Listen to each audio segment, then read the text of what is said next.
graduated from Rowan University in the spring of 2022 with a sports communication and media degree. I got to actually call minor league baseball and G League basketball games while I was in school. And then I graduated, and as soon as I graduated, I went to NFL Films in Mount Laurel, New Jersey. And as much as I loved that experience, I miss putting on the headsets. I decided, you know what, talk is cheap. I have a laptop that's in my house, and so 21 months later, here we are, still on YouTube, calling games and building an incredible, loving community on here with the people that I call my Philly freaks with a capital P and a capital H. We go live for every single Phillies, Sixers, and Eagles game, and we do it like old school radio play-by-play style. I'm Jason Joseph, and this is Play-by-Play with JJ. I showed a swung on barrel out to right field. Bye-bye baseball. That baby is long gone. Good evening, everybody, and welcome on into another edition of Play-by-Play with JJ calling Phillies baseball. My name is Jason Joseph. Hopefully you're all doing well and having yourselves a very fantastic evening. Aaron Nola is going to be taking the mound tonight, and he'll be facing Brandon Pfaadt. He is going to be pitching for the Arizona Diamondbacks. Not really too much for me to really talk about. I mean, last night the Phillies did really well, and they looked very dominant on the mound-wise, and were able to take care of business and beat the Arizona Diamondbacks by a score of 3-2. They got two big swings from Kyle Schwarber, including what was an RBI double, and also a solo home run. The solo homer came in the bottom of the seventh inning. Max Kepler also had a solo homer to give the Phillies the lead when they were tied 2-2 after Schwarber tied it up on his solo shot. And Phillies are trying to take the series tonight, and they're going to have to face Brandon Pfaadt on the mound. But before we get into things, just want to make sure I say hi to everybody that is on here. Appreciate you all for coming on. I am on the wrong schedule. There it is. Okay, now this makes more sense. Makes a lot more sense now. All right. Hello, everybody who is tuning on in. Larry's here. John's here. Starkey is here as well. Who else? We got David on here. David's always early. PJ, what's going on? Renaud Stevens, my guy. How are ya?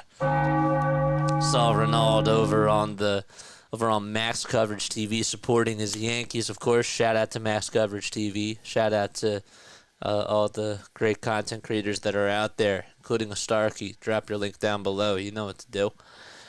All right. The Phillies are taking on the Diamondbacks. Diamondbacks have had a very good season and are 17-15.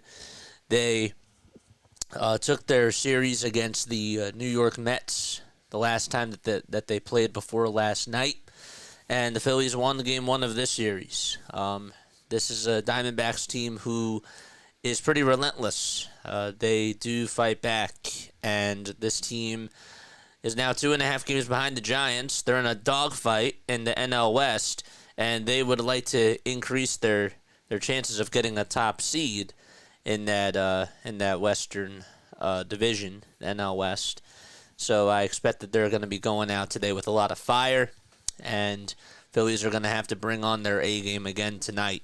Get Aaron Nola's first win of the season is my first key for tonight's game. This guy is 0-5. I know that he hasn't had the best stuff, but in the last outing specifically, thought that was a very good Aaron Nola performance. It obviously was his best one of the season.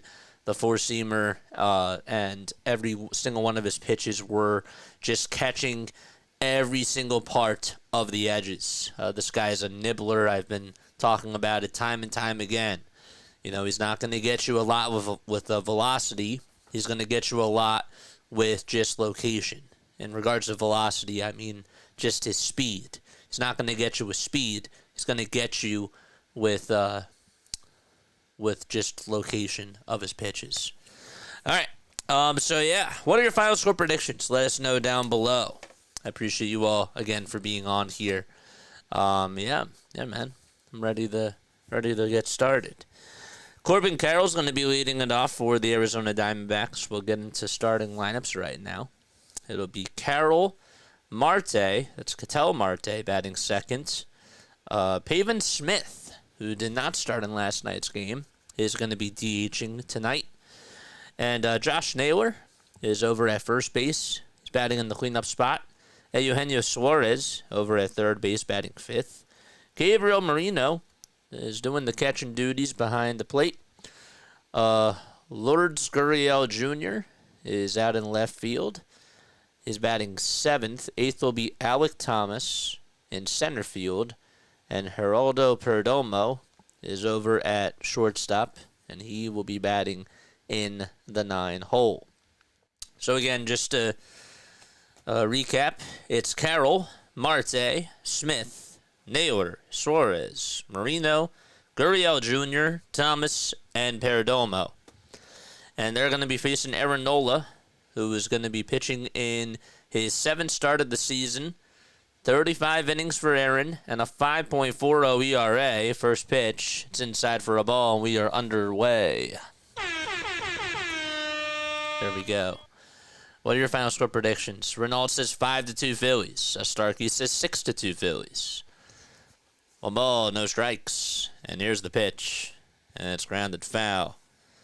Brandon Marsh is back in the lineup tonight, folks. He was recalled from Lehigh Valley, and they optioned Cal Stevenson back to AAA. One ball, one strike. Nola did have a homer.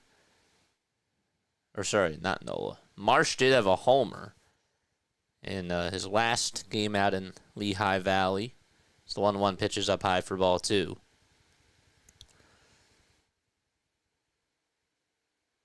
He wasn't really giving you a lot of production down there.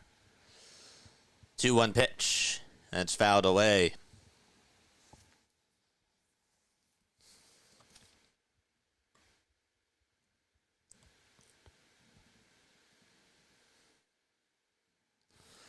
Two balls, two strikes. Phillies are in their white and red pinstripes. The windup, and here's the pitch. It's outside for ball 3. On the defensive side of the diamond, the Phillies have Nola on the hill. JT's catching. Over at first base, it's Harper. At second base, it's Stott. The third baseman's Bohm, and the shortstop is Turner. In left field, it'll be Max Kepler. The center fielder's Brandon Marsh, and in right field, it's Nick Castellanos. And the 3-2 pitch, and it's just fouled off. There's McKay, who was the first base coach for the Arizona Diamondbacks. What's up, Sebastian? What's up, Calvin? What's up, Kamel? Says, news, Rangers back on the roster, but Jose Ruiz is going on the 15-day IL with neck spasms. 3-2 pitch and a called strike 3 on the outside corner. One chair in the chat for Nola.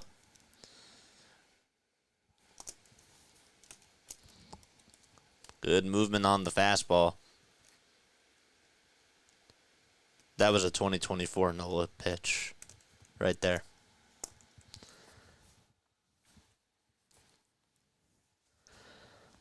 So one away in the top of the first.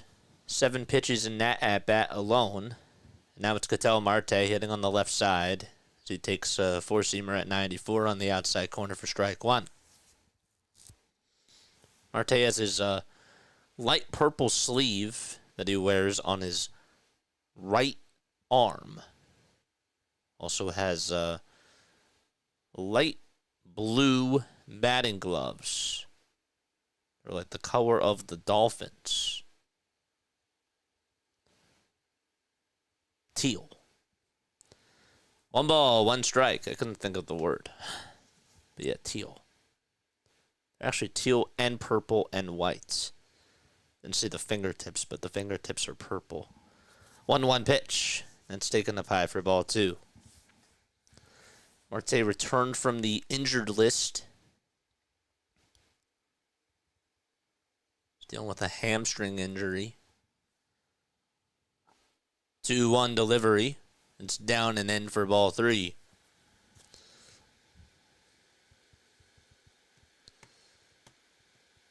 I know, that'd be sick, Sebastian.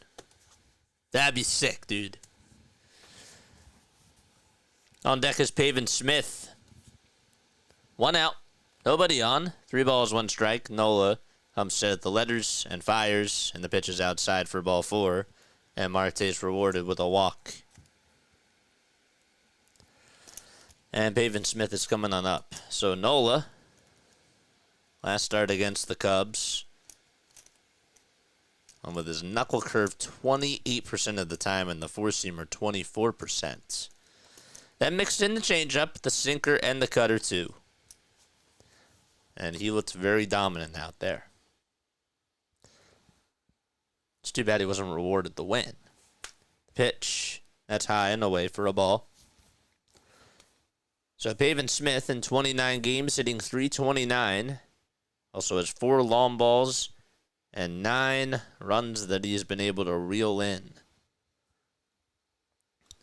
1-0 pitch. It's on the outside corner for strike 1. Already has 17 runs scored. And I say that because over the last 2 years, he had 26 in 60 to 69 games. The pitch, here it is. That's taken for a strike. We got a $5 super chat from Ronald. Shout out to JJ and the family. Love how you support other content creators. Love the show you put on for us as fans. I appreciate you, man. Pitch on the way. There's a line drive hit out towards left field. Kepler's there, makes the catch. Just had to shy towards his right side. And there's out number 2. I really appreciate you, dude. You didn't have to do that. That's so nice. Thank you, man.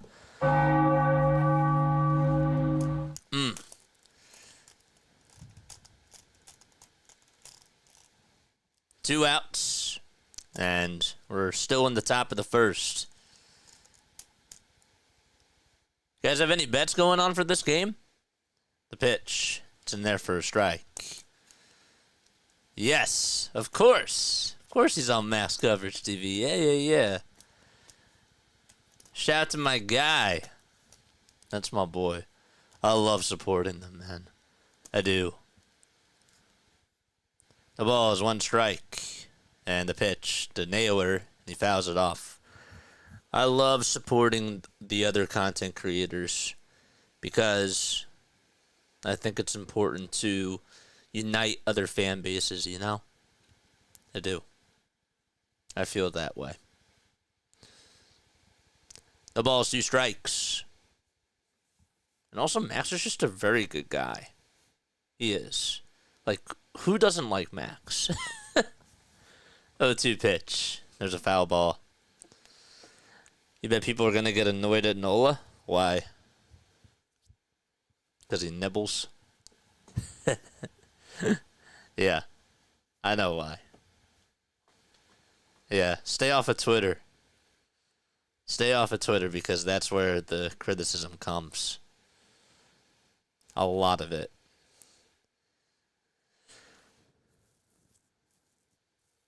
Salute. Salute to Max. Yes, sir. If you're tuning in over on the vertical stream, hello. If you're tuning in over on TikTok, hi. How are you guys? No balls, 2 strikes to Josh Naylor. Here's the 0-2 from Nola. High and away for a ball. Christian Walker is not with the Diamondbacks anymore. In case you all forgot, he's on the Astros. So they ended up going out there to trade for Josh Naylor. The Diamondbacks. 1-2 pitch on the way. On the inside corner for a called strike 3. That sinker looked like it was going to go inside, and then it just maneuvered towards the right, and it caught the inner third of the dish. And we are going to the bottom of the first inning. 2 strikeouts for Nola, just 1 walk allowed, and the Phillies are coming up to the plate. See those cheers for Nola, baby.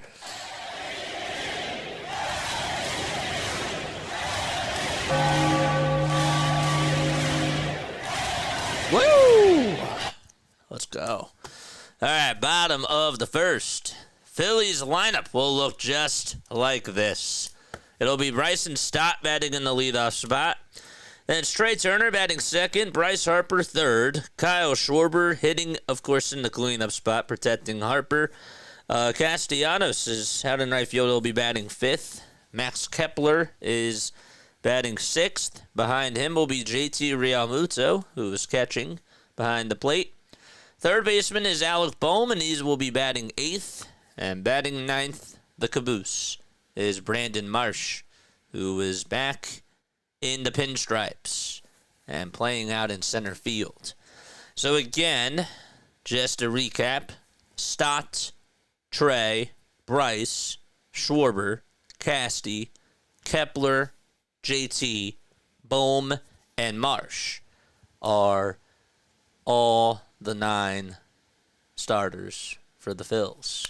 We got another $5 super chat from William. What's going on, man? I would love to get that confetti. That's really awesome. I know that Max has like confetti that he drops. I could play a firework. Should I play a firework? There we go. Kaboom! I think the Phillies bats are going to come out tonight. I love the optimism, baby. Let's go.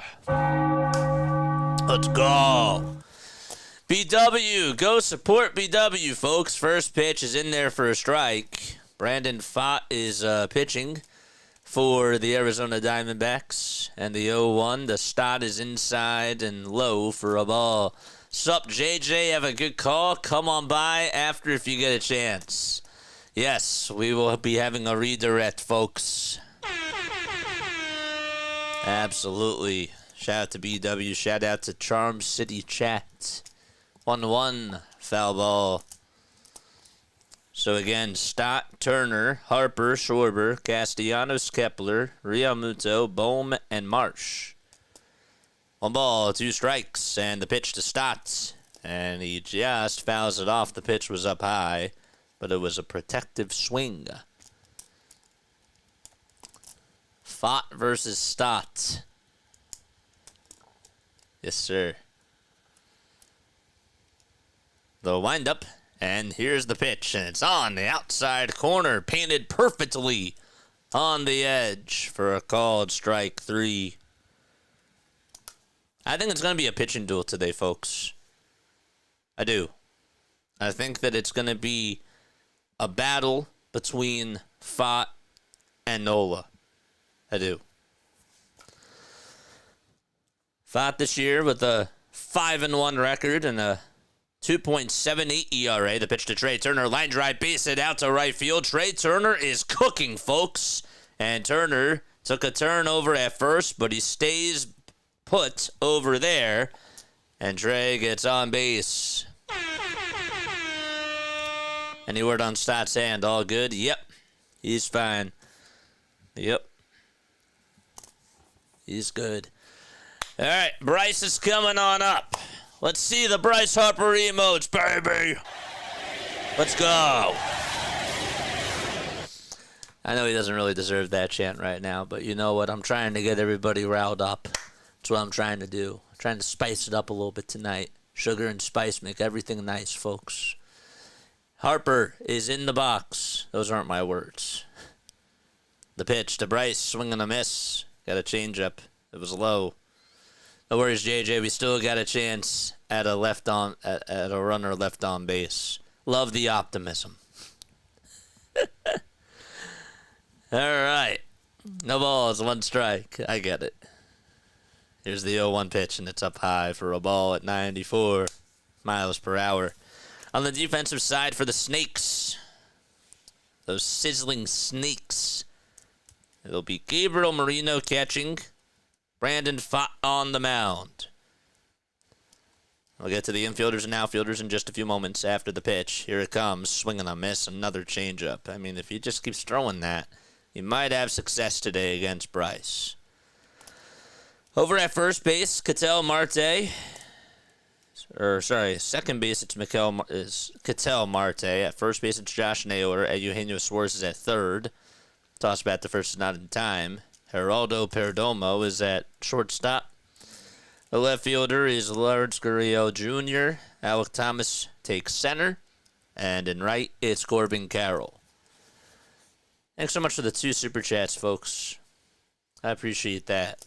From William and, of course, our boy Ronald as well.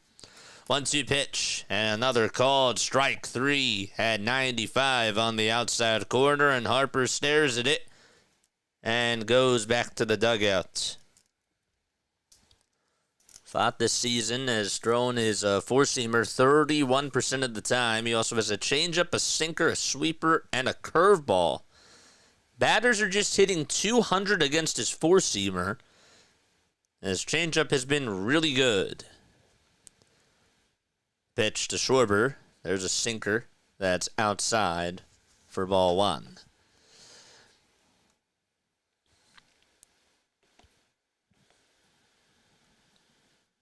Boom Buster base. That's cool with the 3 Bs.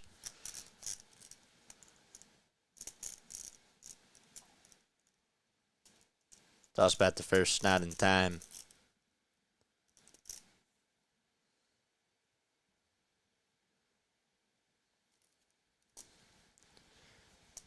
Kyle is in the batting box. 1-0 pitch way up high. And that caused Marino to get up into a standing position.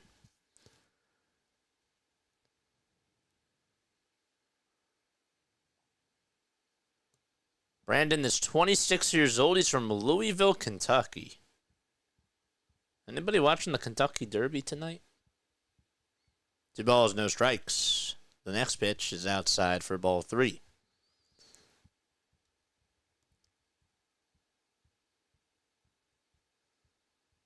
Schwarber is tied with Suarez in the National League with most homers.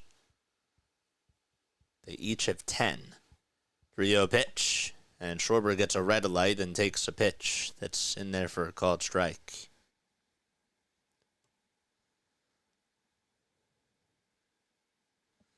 Let's go, Kyle. Come on, baby. Let's go, Kyle. 3 balls, 1 strike. The pitch to Schwarber, and he fouls that one away. You know, I notice when I'm going into other chats, and I'm not throwing shots at anybody. I'm not. But our chat, it's funny. You know, I look at other people's chats. Our chat really is pesty. Or a pessimistic. Which I don't think is a bad thing.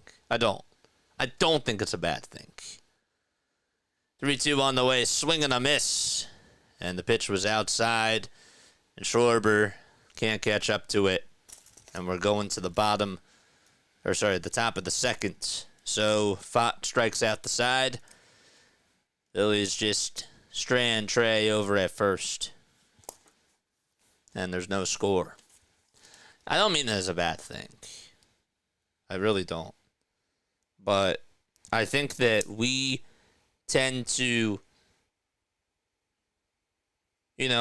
focus more on what we can get better at, and we're harder on our players. I think that when you go into like other people's chats, like other people over on YouTube, they're not like that. You know? When things are going really well, the chat gets behind you, for sure. But I think that when it comes to just the fan base, right? They're not going to support you unless you do something that is good enough to earn their trust. Philly fans are built differently. They are. Absolutely. And I don't mean that as a bad thing. I just think it's interesting because, like, I'll go into BW's chat. I'll go into PAS's chat. I'll go on into Max's chat, or even CeeLo's, or other people, and you don't really find it as much. Which I think is actually, I think it's a good thing that we have that here. You know? I like it. I think it makes us unique. Sixers made me stop watching NBA, not gonna lie, says Peso. Hey, I don't blame you for not watching last year. I don't blame you at all. The content creators really took a struggle with it, but so did the team, obviously. And you look at the fan attendance, obviously that went down. It's no disrespect at all. No, it's a good thing. It means that we're tougher. One ball, no strikes. And the pitch to Eugenio Suarez. And it's fouled away. I'll tell you this, the NBA playoffs have actually been really fun to watch, though. It's more, there have been a lot, there's been a lot of, I don't want to say animosity, but a lot of tension. And the games are close. There's a lot of physicality. It's not like it once was, but it's sort of building it back.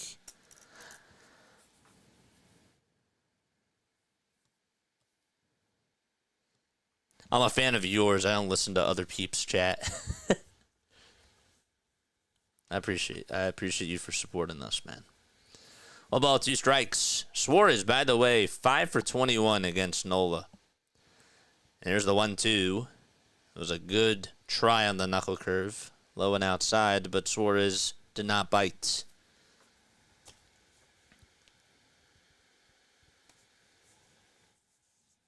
Correct, Lou. We're getting it. 2-2 pitch, and it's wide for ball 3. Suarez just hitting a $186. That's it. But the power has continued the show. He had 4 homers against the Braves. That was last Saturday. 3-2 pitch. Line drive. Hit out towards center field, and Marshall's going to play it on the bounce. And Eugenio gets on with a leadoff single.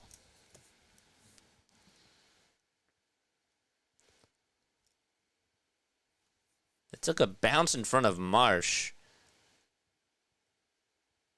Makes me wonder if you think that Rojas would have caught that. I don't think he got off to the best jump there. I'm not trying to be nitpicky, but just from first glance, that's what it looked like. Comes Gabriel Moreno, slaps the pitch foul. It's actually nice to watch the playoffs without worrying about the Sixers. I agree with that. I agree with you there. The ball is 1 strike. Nola gets set at the letters, kicks, deals, gets the call as he paints the cutter on the outside corner in the eyes of Mike Buchlinski. Don't forget to like and subscribe, folks. JJ, have you been watching the NHL Stanley Cup? Yes, I have. Loved watching the LA Kings lose for another year. Put a big smile on my face, not gonna lie. 0-2. It's way up high for a ball, just as an NHL fan. I've been really trying to get more into it. I really have. I'm excited for Game 7 with the Jets and the Blues. I'm excited about that. 1-2 pitch. It's low and outside for a ball.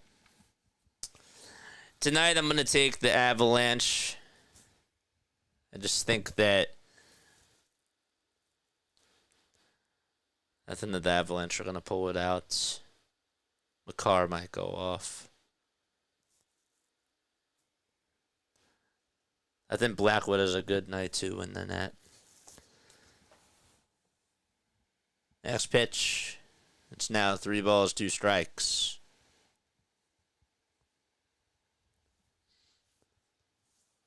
So Colorado has 2 Game 7s. Wow.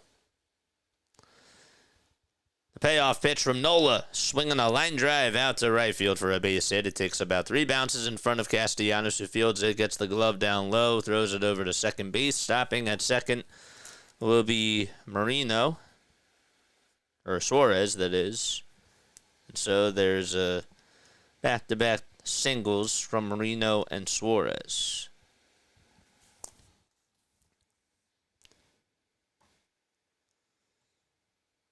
Absolutely, Lou. By the way, how was the bar last night? Lou was at the bar, drinking some cold ones, he said. How was it? He then got off and he went to go socialize. Then I saw him come back on at the end, just to provide the fireworks in the chat. Toronto finally won a series. Blues do have the momentum. Pitch and it's outside for a ball. Now the LA Kings are my team. Are they really? You guys must be going through a lot. How you feeling? Got 2 Game 7s tonight and 2 tomorrow. It's awesome. The ball is 1 strike. Nola kicks, delivers. It's low and outside for a ball. Max Coverage TV! What's up, buddy? How are you? My guy. Oh, shout out to Max Coverage TV. 1 ball, 1 strike. For all your Yankees and Packers needs. That's my guy. He's also a Rockets fan, too. I'm sure that he's going to be stressing a lot tomorrow. 1-2 is the count as Gurriel fouls off the next pitch. Love you, buddy. Great food and drinks. It was fun. The McNeminan's Tavern. I know where that is. 1-2 on the way. Swing and a miss. He struck him out. 3 strikeouts. 3 chairs for Nola, baby. Sit him down. And Alec Thomas is coming on up to the plate. Shout out to Max Coverage TV. Always more than welcome to drop that link down below, my friend. We love you.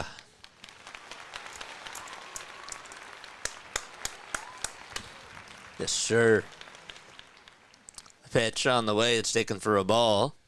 To Thomas, hitting over on the left side, white and red batting gloves. As he waves the bat. And the 1-0 pitch, here it is. Line drive, played on the bounce by Stott. The throw to second for 1. The throw to first, 2. A double play. We're going to the bottom of the second inning. Aaron Nola comes through, gives up 2 singles in a row, and gets out of the inning without a scratch. We're going to the bottom of the second, folks. No score. That was hit sharply just over to Stott. He made a little backhanded throw over to Trey Turner. Well, it's good. Game 7, bro.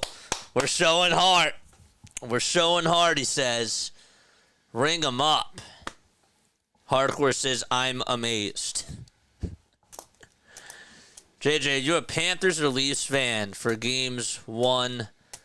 For game 1 for round 2. I mean, I have to support the Florida Panthers because of Bob. Kind of have to. And then in regards to the Leafs, yeah, I'm gonna go with Bob. Even though I do like Austin Matthews.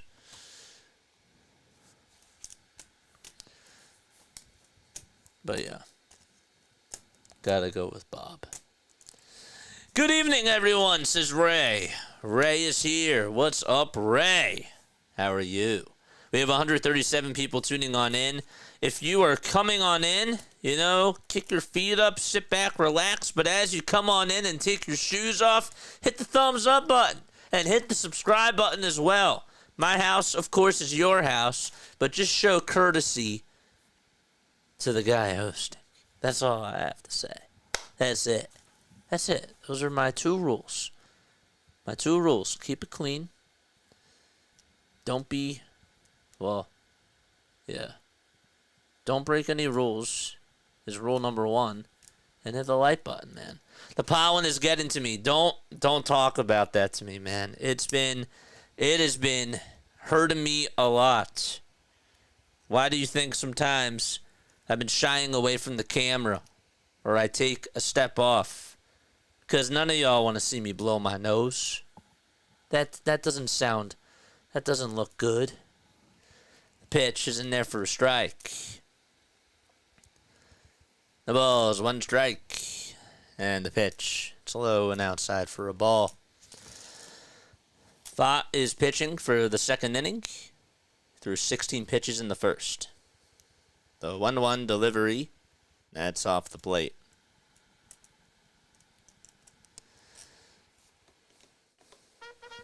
Let's go, baby. Charge! 2-1 to Casties. Swing and a miss.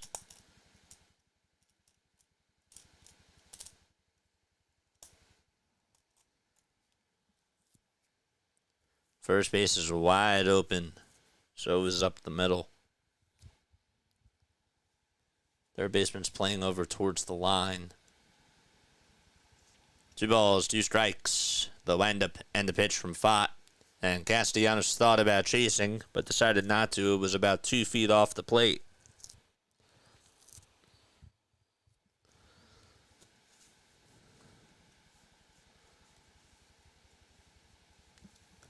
And the payoff to Casty. There's a line drive base hit into center field.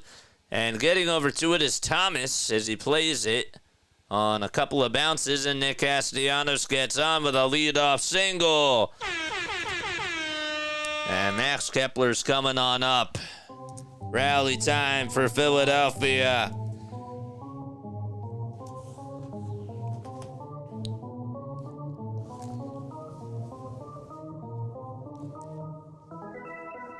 Charge!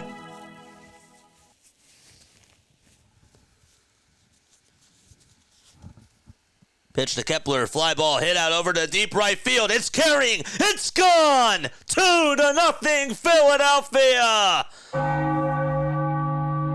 Max Kepler lines a laser out to right field, and Philadelphia is on the board.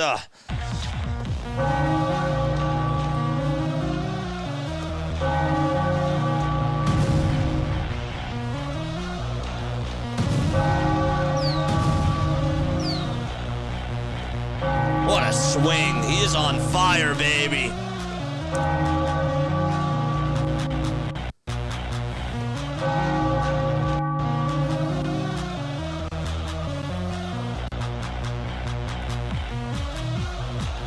Here comes JT to the plate. There's the fly ball hit out towards right field. That's going to hit off the top of the wall. And JT rounding first. He goes over to second and gets in with a stand-up double. It's getting loud at Citizens Bank Park, and Philadelphia making some noise. Let's go.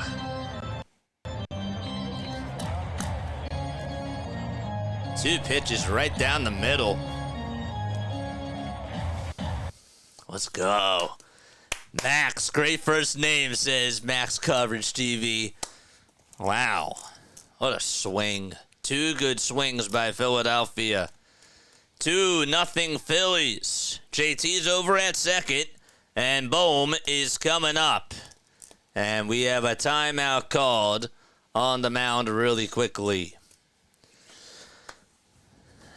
Max, great first name. Let's go, baby. Hit the thumbs up button. Subscribe to the channel as well. Let's go.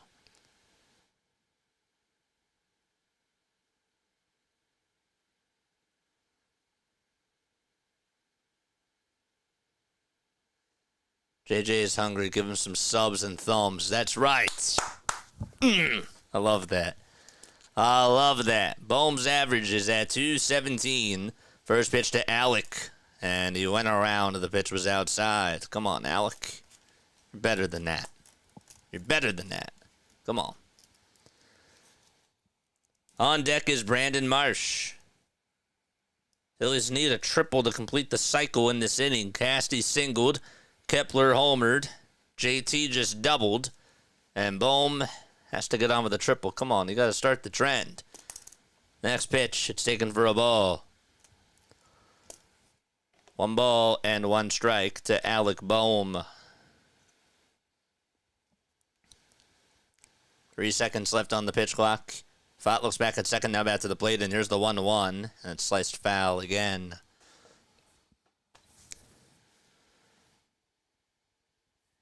Yes, Sebastian, that is him. That is him. You're the same channel I did so many super chats to. Yeah, that's him. It's my guy. 1 ball, 2 strikes to Alec Bohm. Another big crowd at Citizens Bank Park.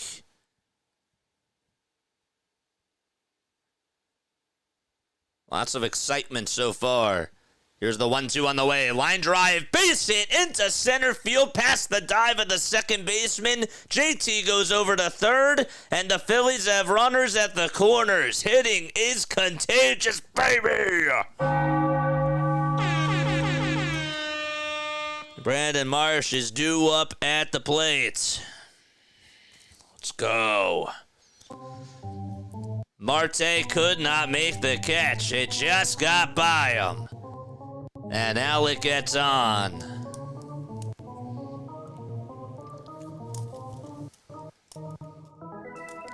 Charge!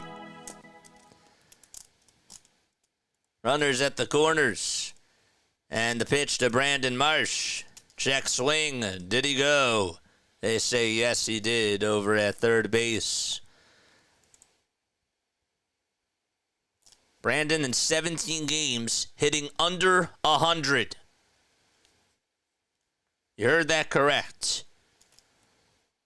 0-1 pitch. It's down for a ball. Jinx Larry. Give me a shot.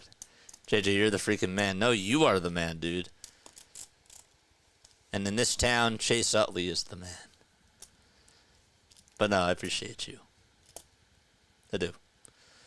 Runners at the corners, 2-0 Philadelphia. And the 1-1 to Marsh. Foul ball. Where are y'all tapping in from? Let us know down below. 2-0 Phils. Bottom of the second. Still nobody out, by the way. JT's over at third. Bohm's at first. 2 seconds left on the pitch clock, and the 1-2 to Brandon Marsh. There's a ground ball. Base hit down the right field line. That's going towards the corner. JT's going to score. Bohm's going over to third. He'll test the arm. He actually stays put over at third. And Brandon Marsh is over at second, and he gets on with an RBI double. Welcome back, Brandon Marsh. Let's go. Nice swing, too, by the way.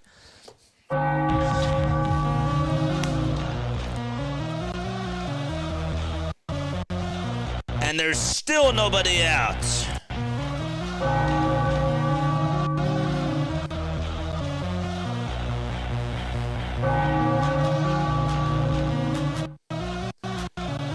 Here comes Stott, the first pitch, swing, and a foul ball. Pitch was a little bit inside. Get that groove back, baby. Love that.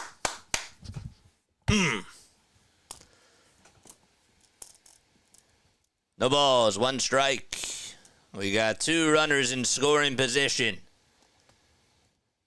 Pfaadt looks back at second base. And over at third, now back to the plate. Here's the 0-1, and it's fouled away. Midnight Mickey says JJ is like the hybrid of Broads and Harry Callis. Dude, I'd say that makes him one of the men. Thank you. That's high praise. That's high praise, man. I'm just me, but thank you. Don't make me cry. That's not what you're supposed to do. Here's the 0-2 to Stott, swinging a miss. He got a high fastball and just fouled it into the glove of Marino. And Pfaadt gets his fourth strikeout of the day.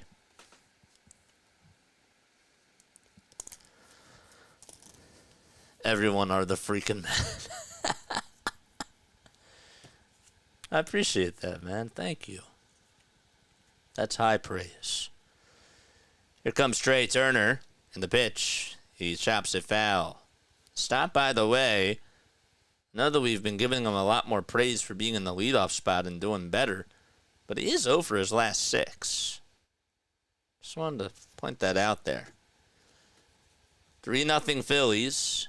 A sac fly can give them another run. 0-1, swing and a miss.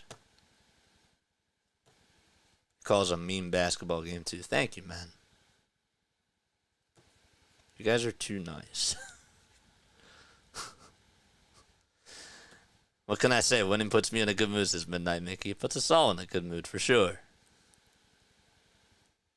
0-2 pitch. It's outside and low for a ball. A little Tommy Mack in him.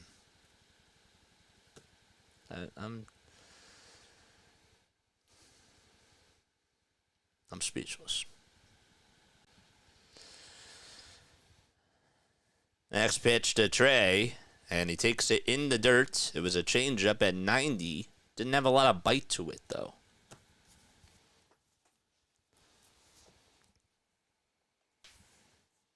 Trey has been getting on base a lot more. He's starting to hit better. The 2-2 to Trey, and he checks his swing. He went around, though, for sure. And there's back-to-back strikeouts for Brandon Pfaadt.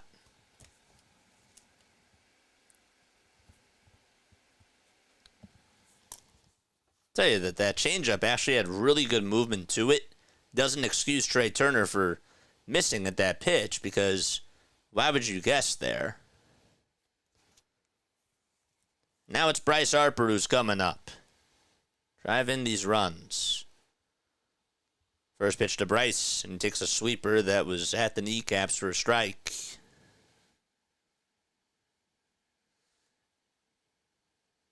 The Derby's at 7:30, baby. The ball is 1 strike to Bryce. Here's the 0-1 to Harper. Fly ball hit out over towards right field. It's caught, though, by Carroll. Hit sharply just right on Adam. But the Phillies do tack on 3 runs. They get a 2-run jack from Max Kepler and an RBI double from Brandon Marsh. And they lead the game 3-0. And we're going to the 3rd inning. Phillies send 8 men up to the plate. He actually hit that thing really hard. All right, top of the 3rd. Top of the 3rd, Perdomo, Carroll, and Marte all due up in the batting order. Nope, it said 6:57. Oh, yes, I forgot. Did I say 7:30? Sorry, meant to say 7. Yeah, 6:57. You're right. You are right. All right. 177 people tuning on in. Again, make sure you guys hit the thumbs up button. Come on into the door. Make yourself at home. My house is your house. But all I ask is just to like, subscribe, and turn on the bell icons. Tomorrow, we got an afternoon game at 2 o'clock. Don't know why it's a 2 o'clock game. I'm used to the 1:35s when we're home. But we got a 2 o'clock game that actually kind of works out better for me, because I got a busy morning tomorrow. But yeah, Inspire's here. Inspire, you feeling inspired today with these 3 runs so far? I'm saying? How you feeling, dude? Now JJ can take a breath. Not really. But yeah, I feel good that we have the lead. It's nice.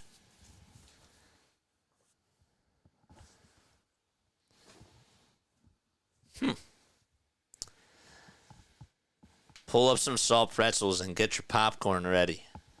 The Philly salt pretzels, yes. Somebody told me the other day that Philly salt pretzels are overrated. I'm like, no, they're not.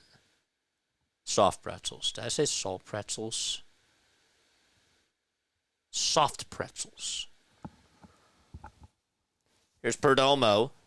And the pitch that he takes is on the outside corner for a strike. Bryce has how many runs batted in 32 games? Anybody know? Oh, yeah, I'll tell you. 14, says DMV. He needs a license, DMV. He needs a license to get those runs. Terrible dad joke, but that's okay. The ball is one strike. And the pitch, it's a knuckle curve that's low for a ball. JJ, did Daniel Schneemann hit 2 home runs, including a grand slam, to give the Guardians the win against the Jays today? I don't know. That I don't know. 1 ball, 1 strike. The windup and the pitch from Nola. Swinging a foul ball was a cutter.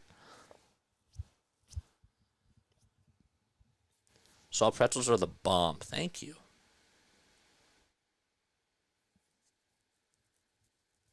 16 is okay. 1 every other game. Nope. 1-2 pitch. That's inside. Way inside for a ball. Are you a dad? Exclamation point. Wasn't even a question. Just calling me straight up dad. 2 balls, 2 strikes. Nola kicks, delivers the pitch. It's grounded over towards the right side, backhanded by Stott. The throw to first, and Perdomo is OUT out. Never say that again. Wanted to try it. Wanted to stick that at the wall, see if it would stick.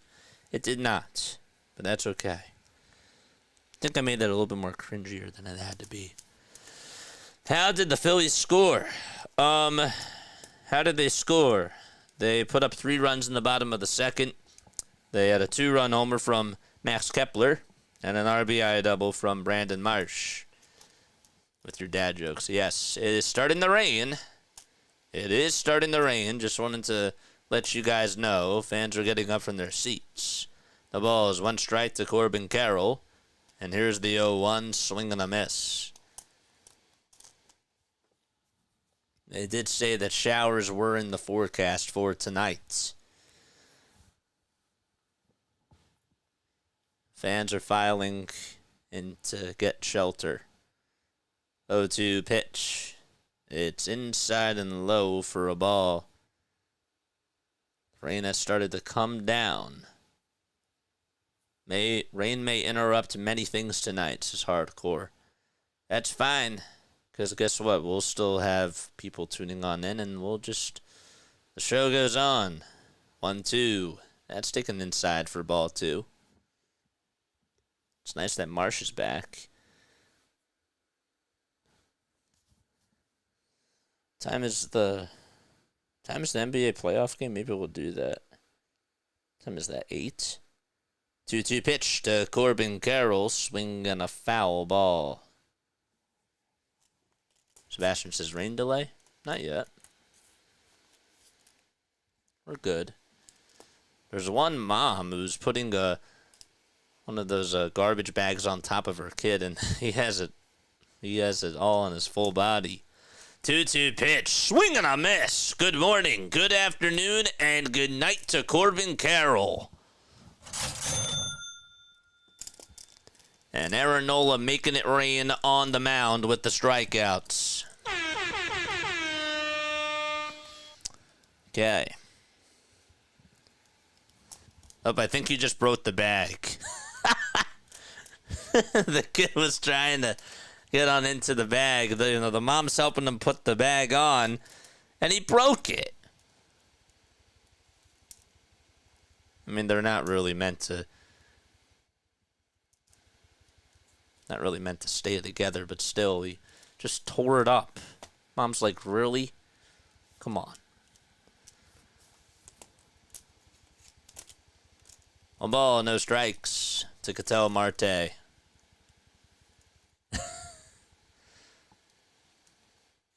the 1-0.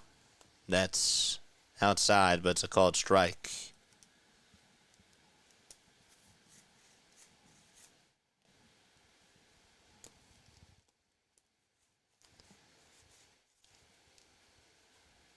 Nola gets set at the letters, kicks, fires, and it's low for ball 2.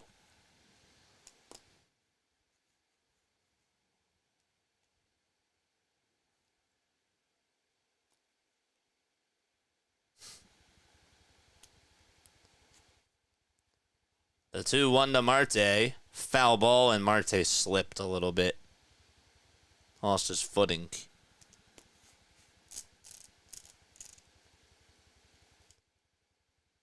When you go to the game, are you the type of person that, even when it does rain, sticks it out? And I mean by that, like, just staying over there, or do you seek for shelter?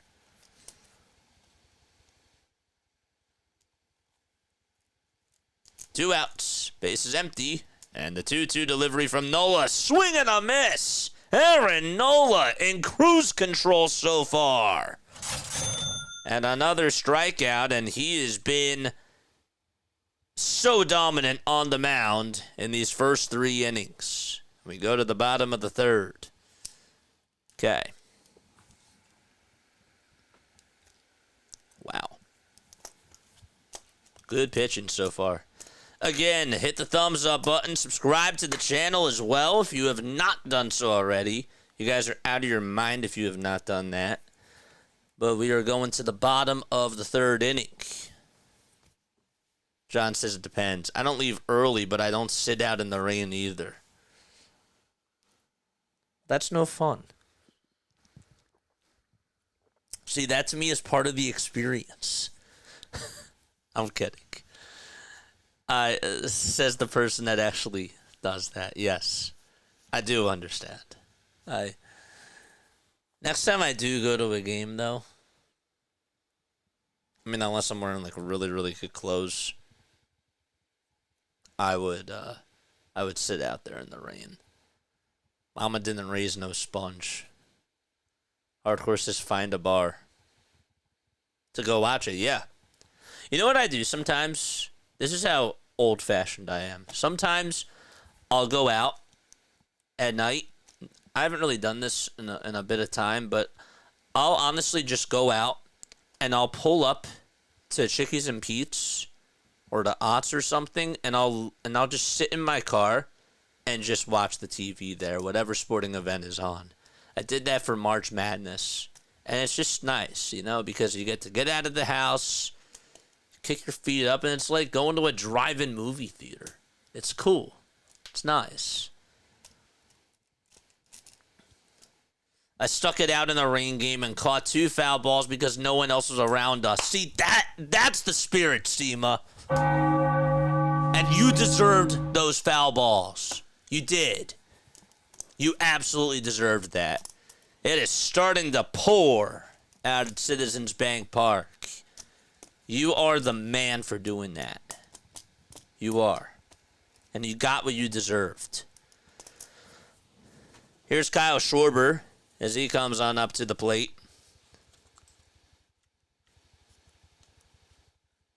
Bottom of the 3rd.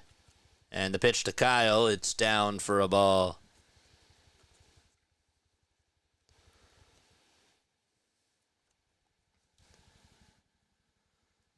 What time is the Derby? It's tomorrow. Just kidding.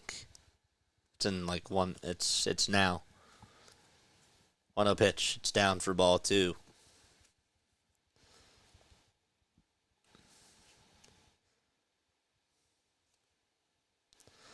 (2-0) to Schwarber.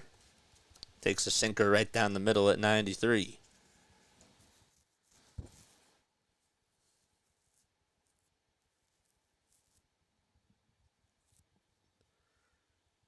(2-1) pitch. And that's fouled away.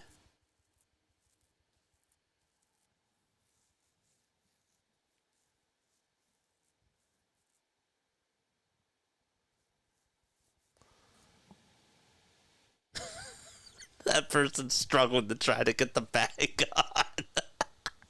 She's like shaking it. 2-2. It's outside for ball 3. You just gotta put your hands through. There you go. All right, now she's trying to get it over her head. Can she get it? I believe in her. I think she's going to do it.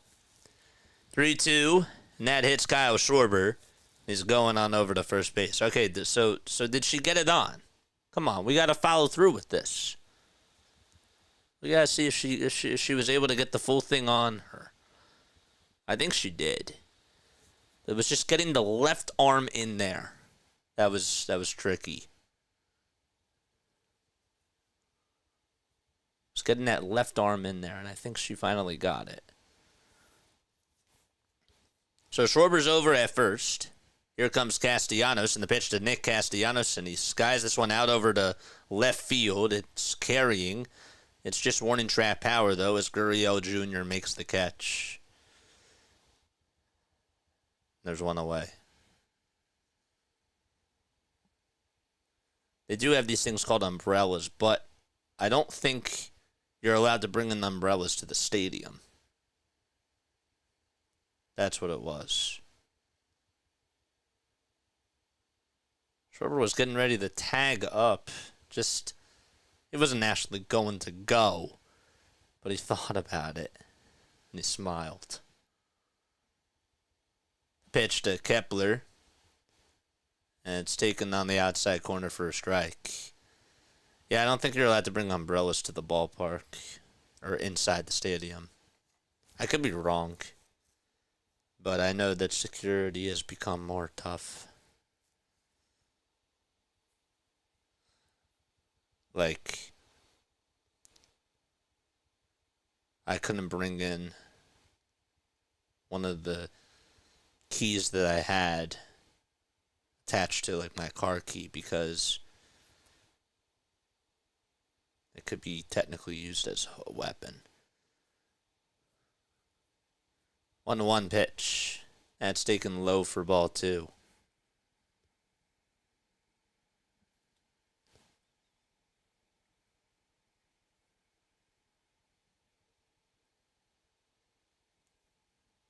Two and 1 to Max Kepler. 2-1 pitch. There's a line drive hit out to center field that's going to drop in for a single. And stopping at second base is Schwarber.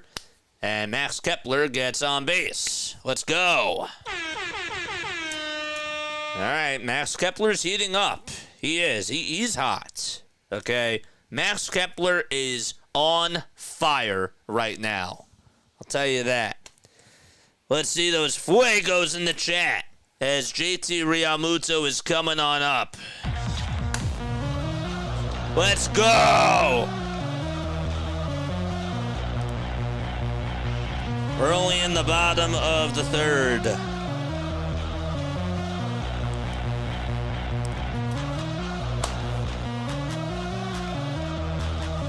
JT doubled and scored a run.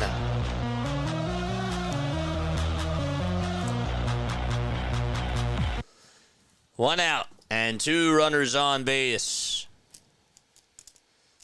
JT in the batter's box. The pitch to JT, it's down for a ball.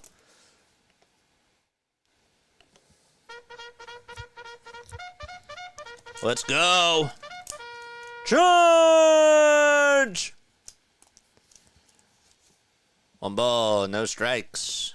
Pfaadt on the mound. Looks back at second. Now back to the plate. The 1-0 pitch. Swing and a miss. At 93 miles per hour, the pitch was inside. Tell you what, that girl's cute. She is cute. Damn. I can't lie. The 1-1 to JT. Fly ball hit out over to deep left field. That's going back to the track. And the Phillies get a 3-run homer by JT. JT Realmuto wants to join in on the party as he makes it rain.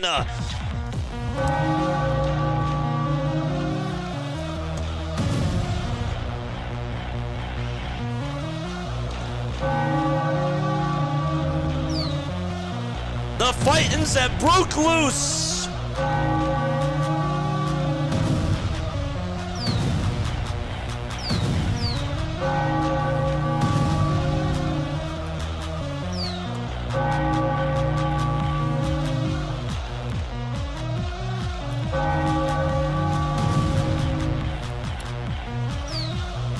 Here comes Alec Bohm, and he takes the pitch inside for a ball. 6-0 Philadelphia, and we're only in the bottom of the third. Phillies are dealing with an illness called hitting. 1 ball, 1 strike. And that fan is happy that he sucked this one up and caught that ball from JT. Rightfully so. A 1-1 pitch to Bohm, and Pfaadt misses inside.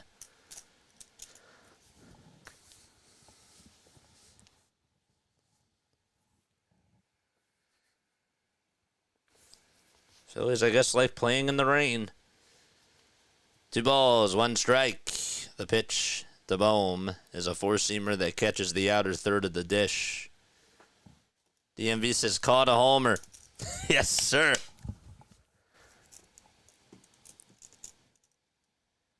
I don't know if it had enough oomph, but it did. 2-2 pitch to Bohm, and he fouls this one away as it goes into the third deck over by the first base area.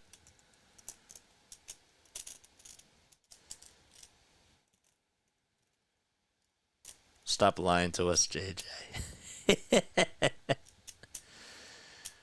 Umpire gets a towel from the bat boy to clean up home plates. Are the winds starting to pick up too?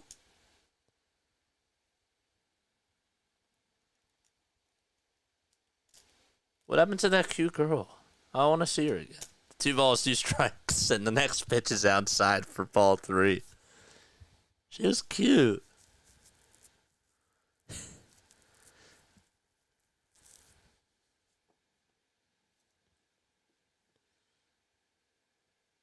Three balls, 2 strikes, and the pitch to Bohm. He flies this one out over towards shallow right field. Marte says, I got it. Backpedals just about 3 more steps and makes the grab for the second out of the inning.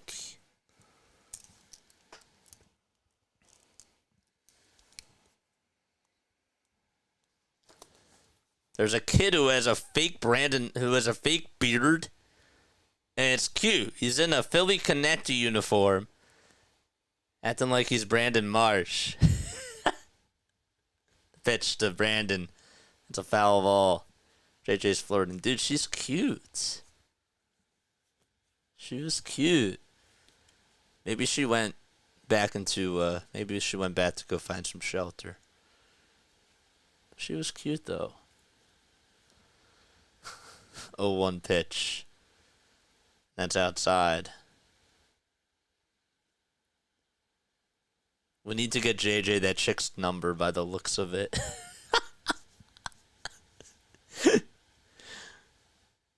She might be with somebody, though. 1-1, foul ball.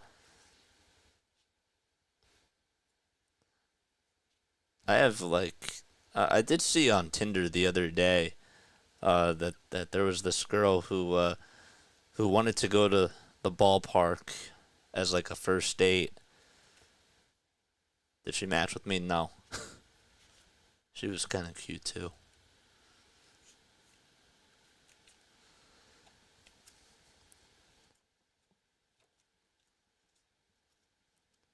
One ball, 2 strikes. There's 2 outs in the bottom of the third. Haven't really been too active on the dating apps. But every once in a while, you get on. The 1-2 pitch to Brandon Marsh. Here it is. There's a line drive off the glove of Pfaadt, and it's going to be deflected over to Ketel Marte. It just took a weird bounce, and Marte throws it over to first, and we're going to the top of the 4th. Phillies have scored half of their runs in this third inning on a 3-run blast by JT Realmuto. 6-0. Tell her I own CBP. Show match. Well, you can't just message her. She has to swipe right on you. That's the whole point about using the dating apps. I mean, you can message the person, but she still has to swipe right on you before she sees the message.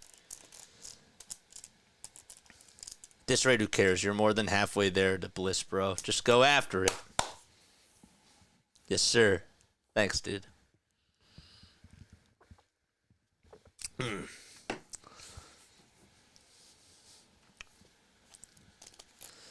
Oh, by the way, our good friend Joe is at the ballpark. Oh, wait. Oh man, he was at the ballpark. They took a picture. Oh man, just before the game started, my wife got sick, and I called an ambulance just to make sure she's going to be okay. She seems okay, but better safe than sorry. Maybe see you when you are on later, man. Love you. Go Phils. Man, dude, prayers. Prayers to Joe. What? I was literally just going to talk about how he was at the game. Damn. Ugh, come on. We are sending prayers. Prayers to you. To her. Damn. That stinks. Prayers up, yeah. He was in, what did he say? He was in section 117? Or was it 114?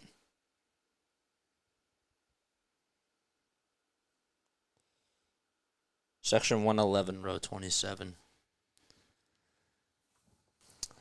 All right. Whoever just subs, thank you.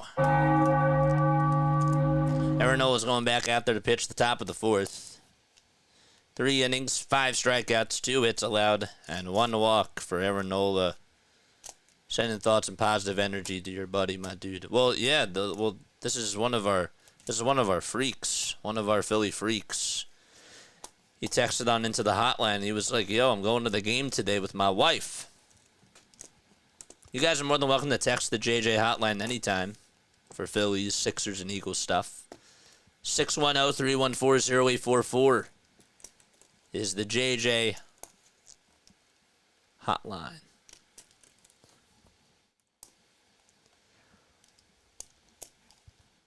Prayers. You guys are so sweet.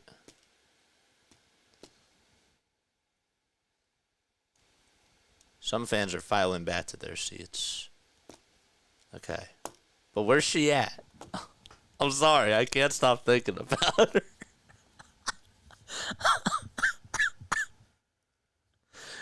Ay, ay, ay.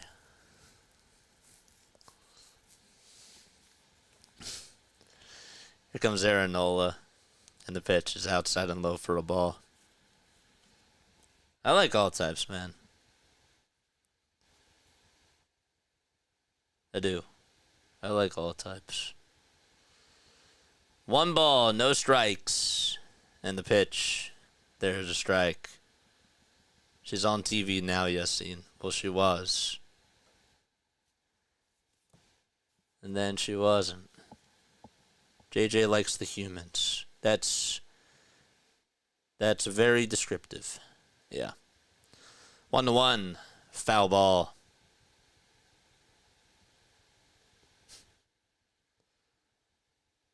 Pavin Smith is in the batting box. He's 0 for 1 today. He lined out in the first. His average is at 325. 1-2 pitch from Aaron Nola. Here it comes, and it misses a low and inside for ball 2.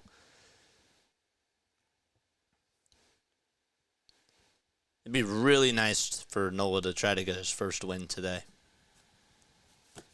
That's what we're all hoping for. 59 pitches for Aaron. Here's the 2-2 delivery from Nola as he kicks and fires. Doesn't get the call there. It was a little bit low.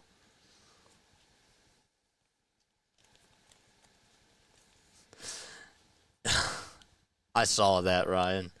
That's crazy. Is that what they call it now? Telco. 3-2 pitch and a cold strike 3 at the knees. Aaron Nola with just the location of his pitches on these strike threes. It can't get any better than this. Ugh. And if this is too graphic, I'll refrain from any negative thoughts. Dude, that was crazy. I saw that. Here comes Josh Naylor, and he pulls that one foul. 6 chairs in the chat for Nola. Ring 'em up, baby. That is 3 strikeouts in a row.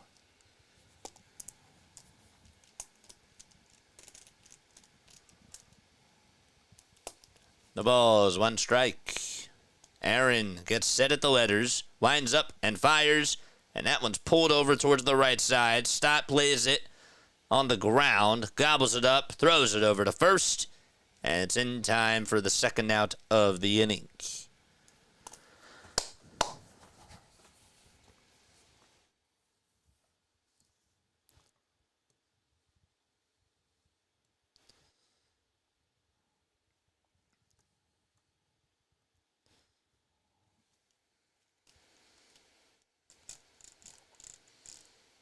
Two outs. We're in the top of the 4th.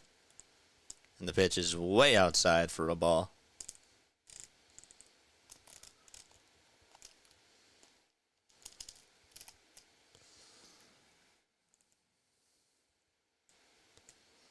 Nola kicks and deals. There's a changeup that's low for a ball. 2 balls, no strikes.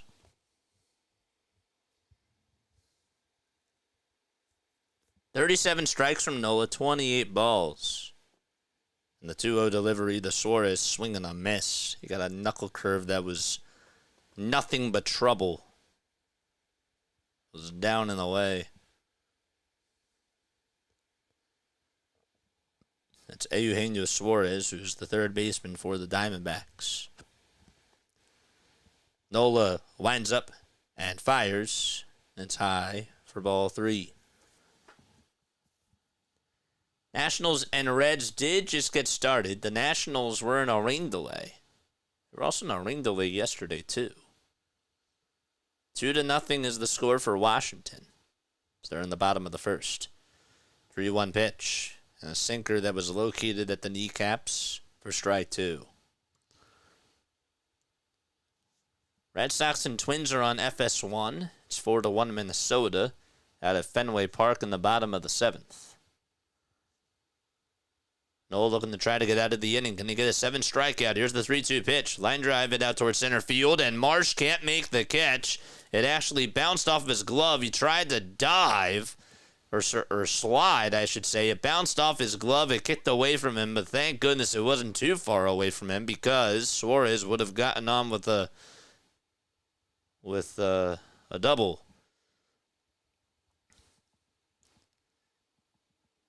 Didn't even have the glove open. It actually bounced off of his knee. I thought it bounced off his glove first, but it bounced off his knee. So it's a single. And Marino is up. And he takes a 4-seamer for strike 1.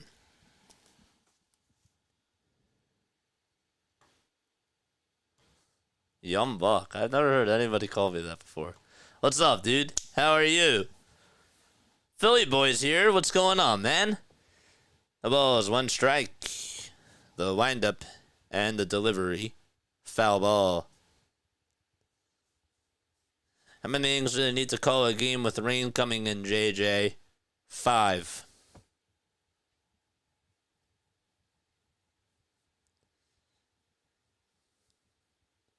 Oh, and 2 is the count. The rain has settled down, by the way. 0-2 pitch off the plate.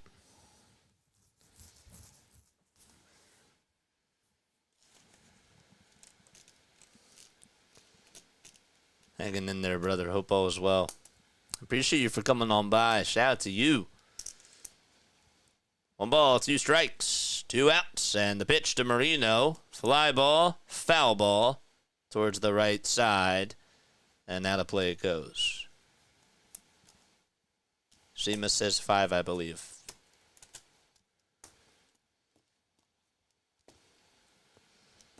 I should do a Philly sports trivia test. See how badly I fail at my history.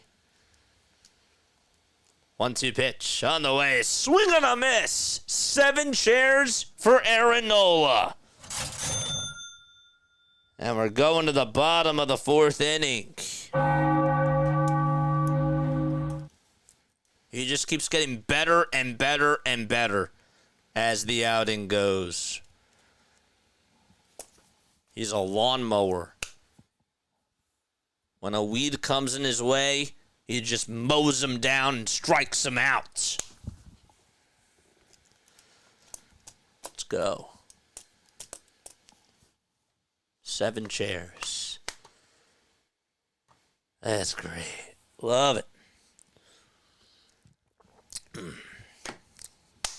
We got 211 people on here watching. Make sure you guys hit the thumbs up and hit that subscribe button, baby.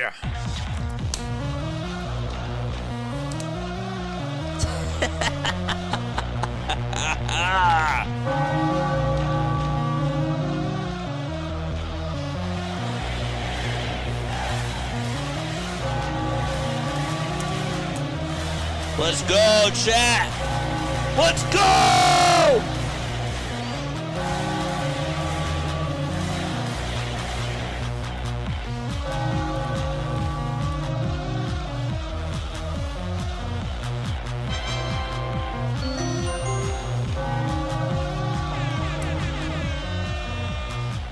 Let's go, baby. All right, let's get some more runs. I'm hungry, guys. I'm hungry. And I could use another run, man. I could use more runs. All right? Eat them up like Pac-Man. Let's go. Let's go. Let's go. 8 hits, by the way, for Philadelphia. 6 runs scored. They have done a very good job with runners on base. It's like a different team. This is their best hitting performance that they've shown in a while. Kepler, Realmuto, and Castellanos today have gone 5 for 6 at the plate. Can I introduce you in that on the menu? Phillies are also 3 for 6 with runners in scoring position. Here comes Bryson Stott to the plate. Pfaadt comes set, winds up, delivers, and catches the outer third of the zone for strike 1 at the letters. Bryson 0 for 2. His average, which was at 295 just 4 nights ago, has gone down to 270. Here's the 0-1. It's a changeup that misses in the dirt. It's lit, baby. Yes, it is. It is lit. 1 ball, 1 strike. And the next pitch was down. And Stott gets a piece of it.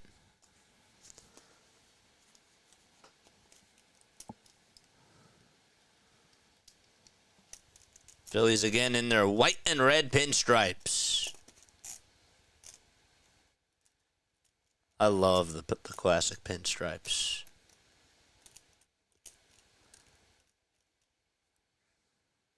1 ball, 2 strikes. And the pitch to Stott. It's outside and low for a ball.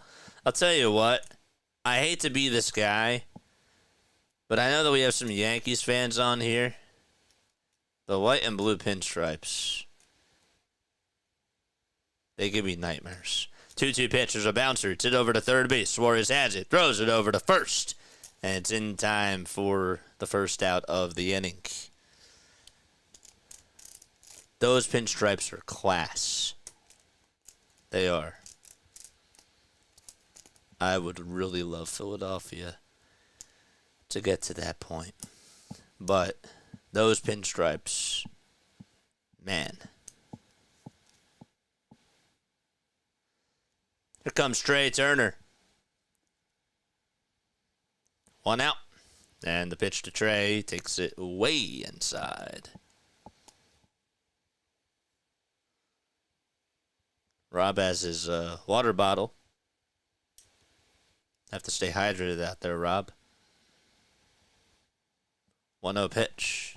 It's taken way outside and low for ball 2. Our Rays beat the Yanks 3-2. Since when are you a Rays fan now? You were a Magic fan. 2-0 pitch. And that's taken for a strike. I knew that you're a Bucks fan.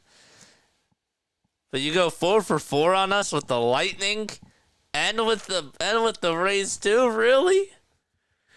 Anyone angry with Nola now? Yes, I am.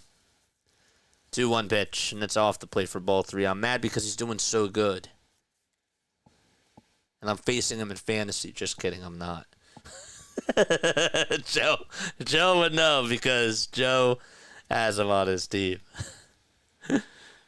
3-1 to Trey. Fly ball hit out over towards right center field, and that's going to drop in for a base hit. It goes towards the Nemours Children's sign.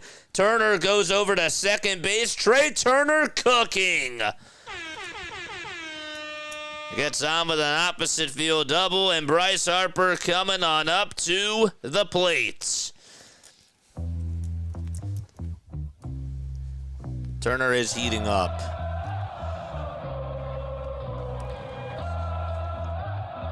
That's it, Trey.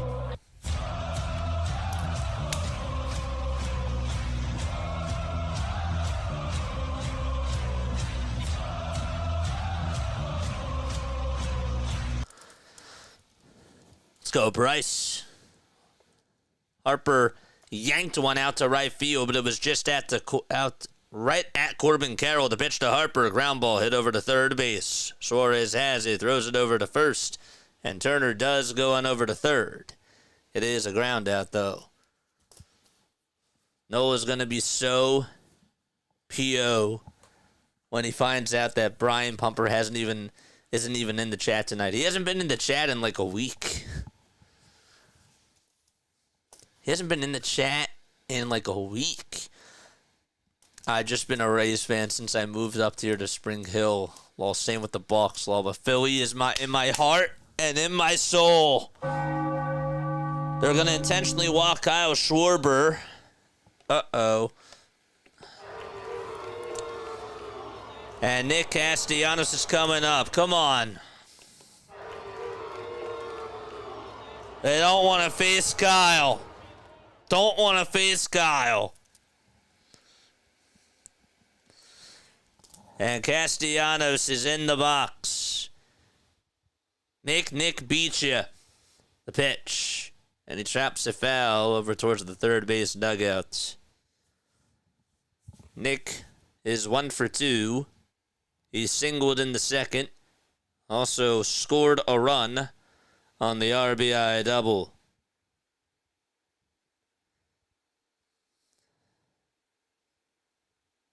Actually, it was on the 2-run homer by Max Kepler. The pitch, here it comes, swing and a miss. Knew that they were going to walk Schwarber. Had a gut feeling. 80 pitches for Brandon Pfaadt. And here's the 0-2 to Castellanos. Line drive, played on the bounce, though, by the third baseman Suarez. The throw over to first, it's high, and Casty's safe. Turner comes in to score. It's 7-0 Philadelphia. That was a bullet hit over to third, and Suarez had time to throw it, but it was just high.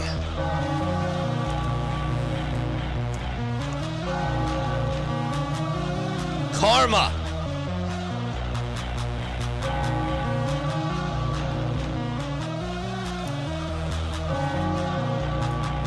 Ringing that bell.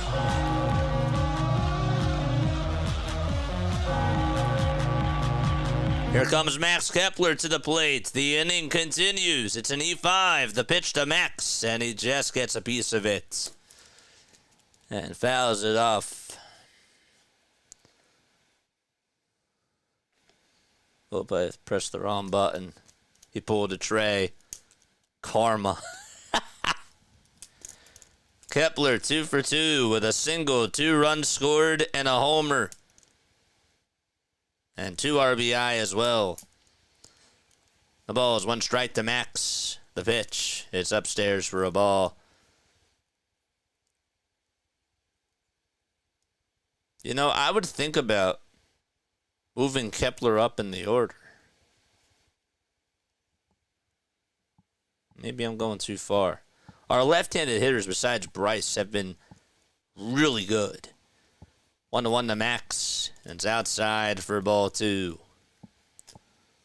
Schwarber's hitting the ball better. Kepler's hot.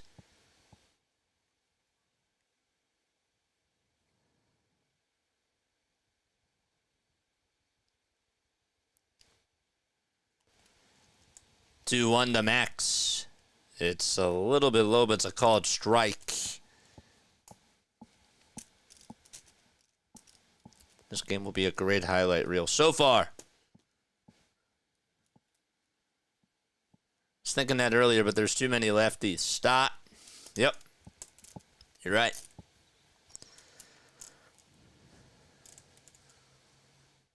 You're right. Schwarber is at second. Pfaadt checks on him, and here's the 2-2 on the way. Swing and a miss. It was a curveball in the dirt. And the inning is over. The Phillies do get another run, though, thanks to an error from Eugenio Suarez. We're going to the 5th. 7-0 Phils. Okay.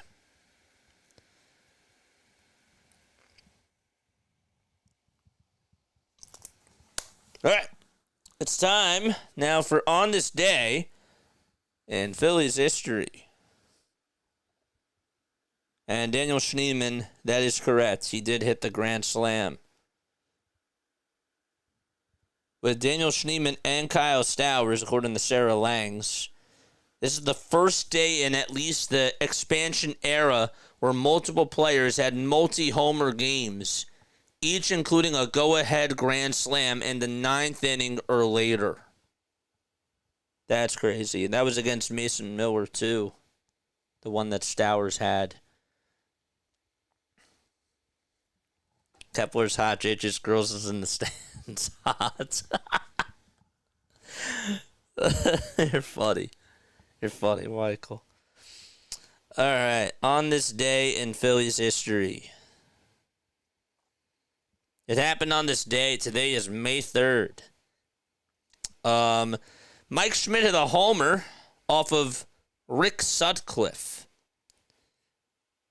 from Los Angeles, starting a streak during which he hit the next 7 round trippers for the Phillies.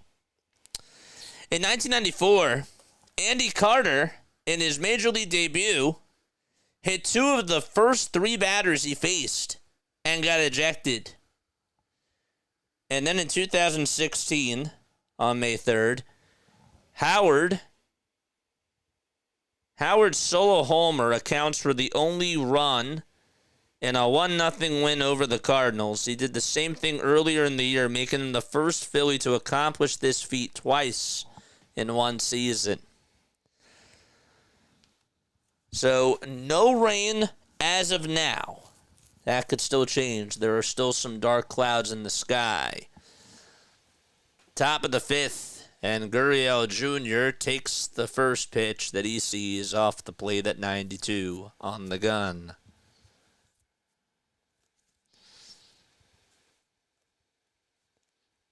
Howard Eskin, Ryan Howard. 1-0 pitch, foul ball.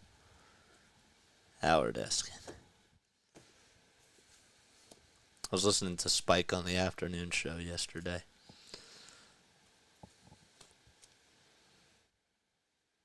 One ball, 1 strike.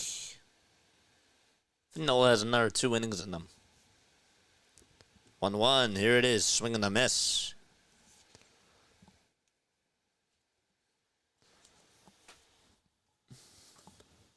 $214 people watching. Let's get to 214 likes, baby. The count is 1-2. We have reached the halfway mark. We're at 101. Let's go.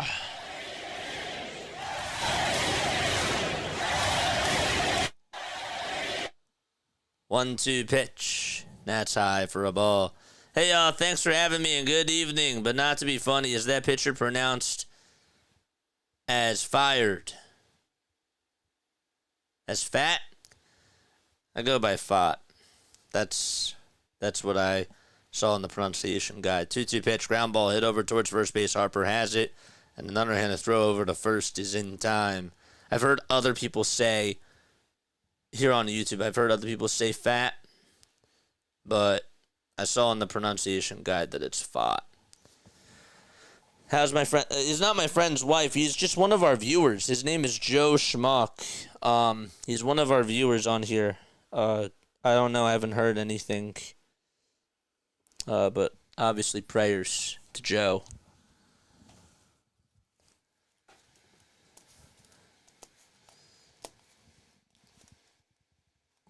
It's weird. What's on his hat? The pitch. It's down for a ball. Don't be dirty. You're insane. Come on. Okay, thanks. Yeah, I got you. Well, Statler, on the other hand. 1-0 pitch. They're just swinging a miss.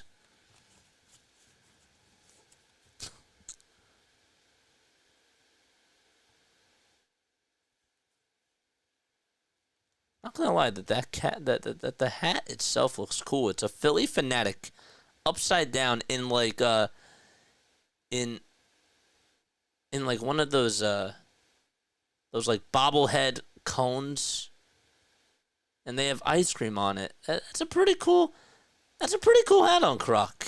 I like it. One ball, 2 strikes. And the pitch. Foul ball. Hope all goes well. ER visits are not that fun. Yeah, I know. I'm sure that it'll show up on chat tonight, but yeah. Prayers. Met him. He's a really nice guy. His wife is so nice, too.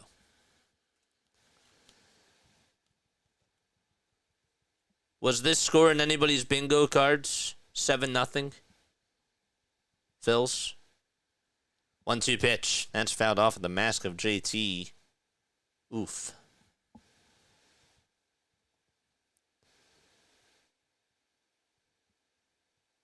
You're a catcher and you have to take a hard hit off the mask. It's gotta hurt. That hat rocks. Yeah, it's a Philly Fanatic in as like the helmet holding the ice cream. That's pretty cool. 1-2 pitch, and that's poked out towards left center field. And Marsh is going to try to cut it off. Kepler actually beats him over to the punch. Throws it over to second, and the throw is not in time. Now Thomas gets on with an opposite field double. That is the first extra base hit allowed today by Aaron Nola.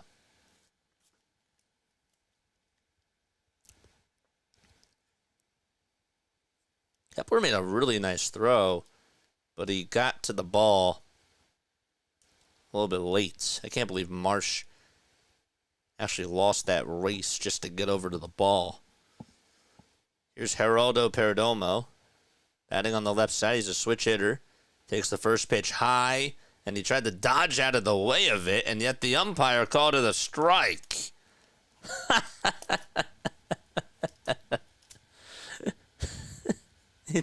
He tried to get out of the way. It's like imagine if it was in there for a strike, as he calls for time very late. Nola did throw the pitch, but it's not going to count. It's like watching flops in the NBA, where a player thinks that they get fouled. Perdomo was in the box thinking that the pitch was going to hit him, and it actually was, but I've seen it happen sometimes, like where a batter dodges out of the way, And again, getting hit by a baseball is different than getting fouled, but it just kind of reminds you of that. 0-1 pitch. That's on the upper third of the zone for a strike. Daniel Barry Sports. I apologize about your Lakers, but I appreciate you for coming on here, man. O's are in a delay? Huh. The ball is 2 strikes.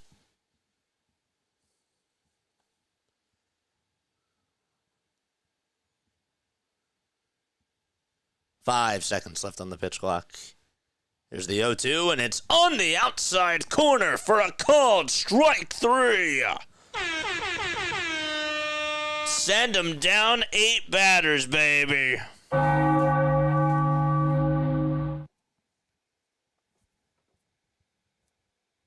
Eight fingers. That's how many strikeouts Aaron Nola has. 8.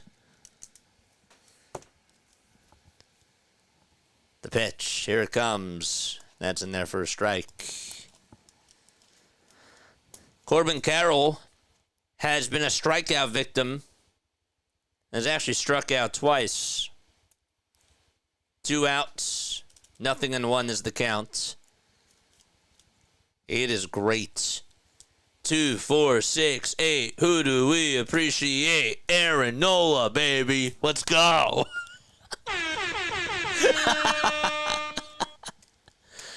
Time called. And Aaron Nola's going to have a conversation with JT. And it seems like Nola's having an issue with his PitchCom device.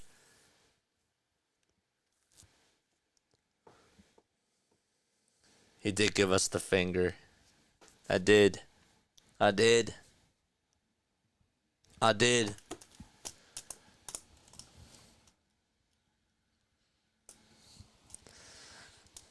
You know what bugs me? In the NBA, like when a player hits a 3, like Jalen Brunson, towards the end of the game, he'll be like,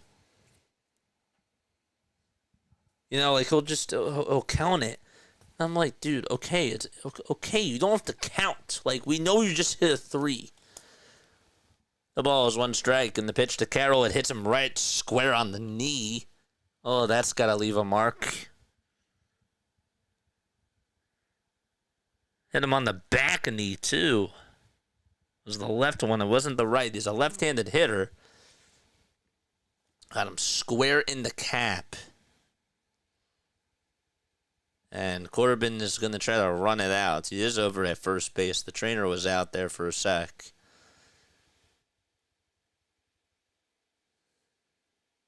And he's leading off over at first.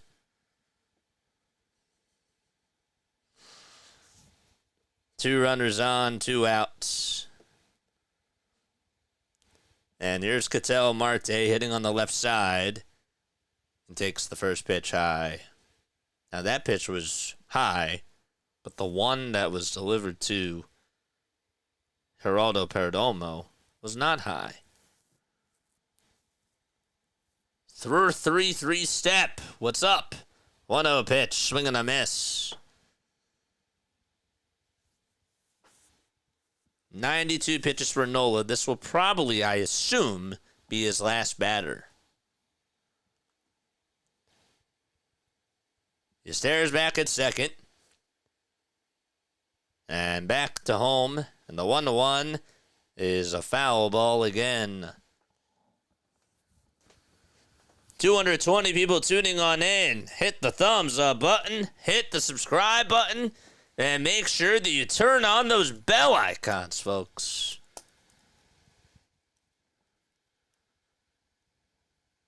That thing was scorched out to the third deck over towards the first base side. Marte takes a timeout, steps out of the batter's box, wants to readjust his batting gloves, do a couple practice swings, and gets his stance back up, and he'll call for time again. You just call for time twice? Never seen that happen in that bat in a while. You're scared. 1 ball, 2 strikes. And this time's going to be called from Aaron Nola.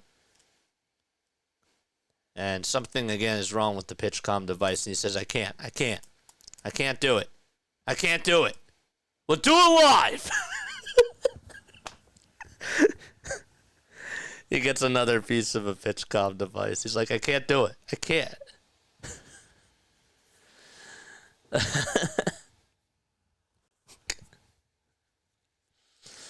So he gets a new pitch comm device. And the guy's like, come on, man. You've been putting me to work. I have to get you another pitch comm device?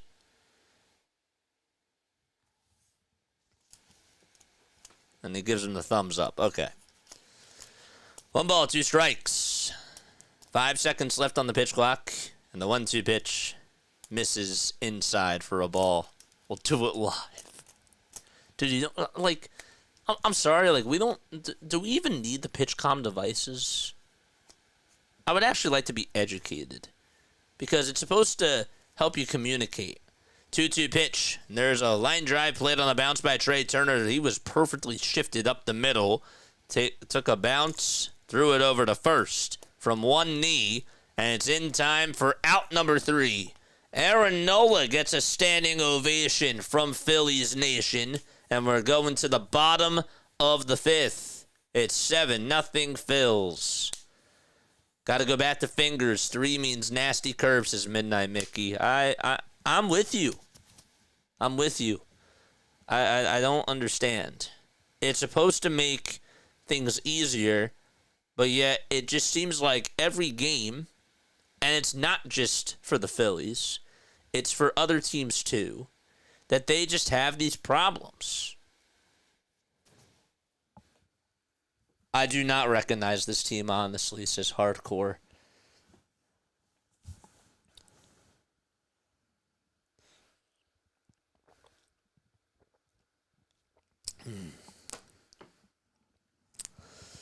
Joseph! What's up, Joseph? How are you? It's effort that matters. Grind and give it everything you got.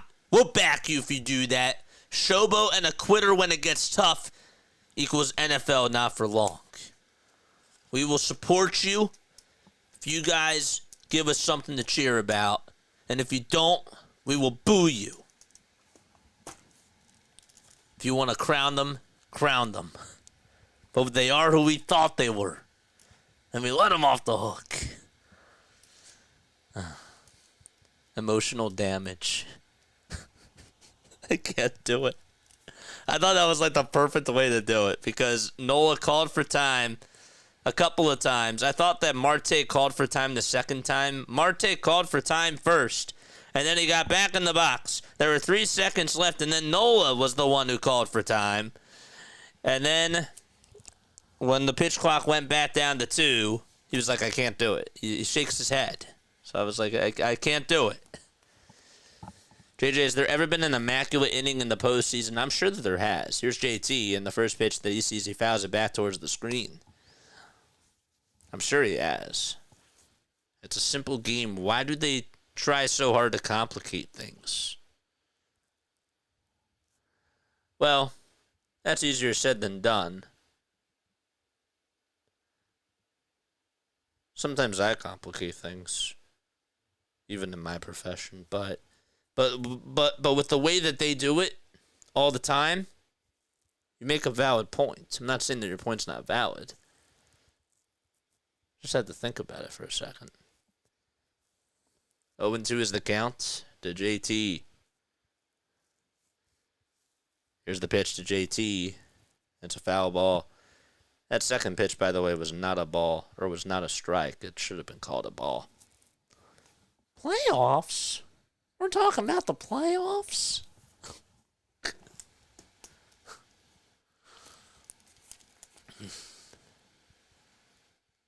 0-2 to JT. Fly ball hit out over towards right field. That's going back towards the track, and Carroll's there to make the catch.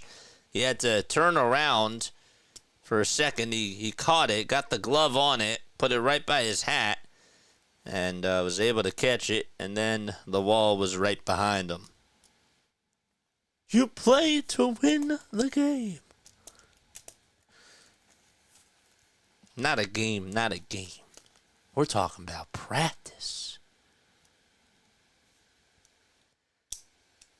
How am I supposed to know how to make my teammates better? Pitch to Bohm, and that hits him square on the elbow, and he throws the bat and goes on over to first base.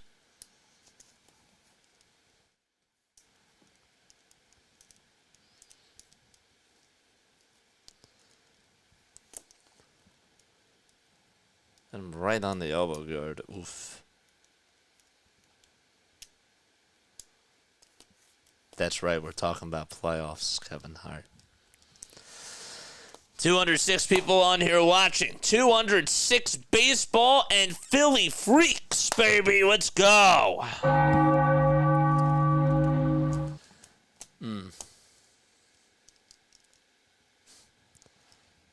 One out in the bottom of the fifth. And the pitch. It's taken low and inside for a ball. Lou says that the rain just got here. It's good for the flowers. It's good for the plants. Rain and humans, though. Most people. It's like water and oil. Doesn't mix. Pitch to Marsh. Line drive. It hits off the top of the hill. And a nice snow cone play by Perdomo off the bounce. The throw. The second, there's one. The throw to first. Not in time. And Marsh gets on with the fielder's choice. The graphics operator thought the inning was over. It was not. Marsh did beat it out. That took a very wild bounce, and Perdomo just showing off his athleticism, able to leap up, make the catch, and it went to the tippy top of the glove, almost popped on out. And Torey Lovullo is going to go out there. He'll make a pitch and change with 2 outs in the bottom of the fifth, and Brandon Pfaadt still responsible for the runner over at first base. We'll get you the name on the new pitcher in just a few moments. Don't go anywhere. Can the Phillies add on more runs against this new pitcher? That's the tease I'm going to leave you with. Don't go anywhere. Stay tuned. It is May 3rd. It is May 3rd, folks. I didn't do this, but usually on the first day of the month, I usually do something a little bit special. And I think I'm going to do it now. I do. I think that I'm going to do it. All right. Let's go. Memberships. Who wants a membership? Let's go. Who wants a membership? Who wants a membership, baby? GME Rocket. Blazed.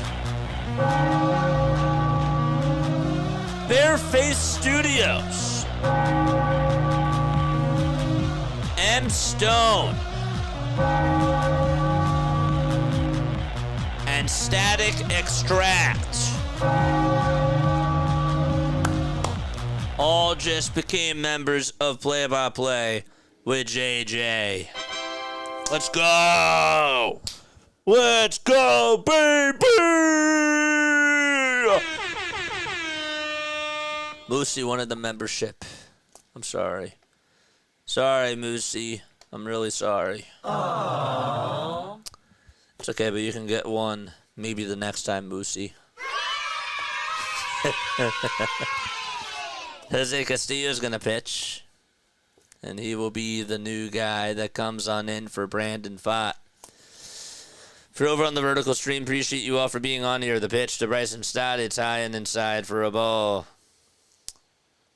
If you are on the vertical stream, I appreciate you for coming on by. Yes, sir. Let's mute this tab. Let's go back to this. The pitch to Stott. And he takes it all the way for a strike. Got 16 likes on the vertical stream. John Bednarik is over on there. Chiquita! What's up? You can come on the regular stream. 1-1. That's taken outside and low for a ball.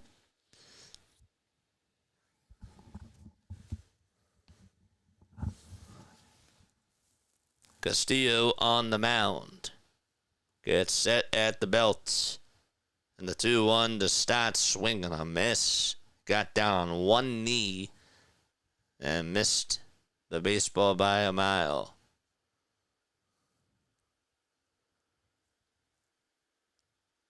Nobody warming up in the bullpen yet for the Phillies. 2-2 pitch to start, and he takes it low and away.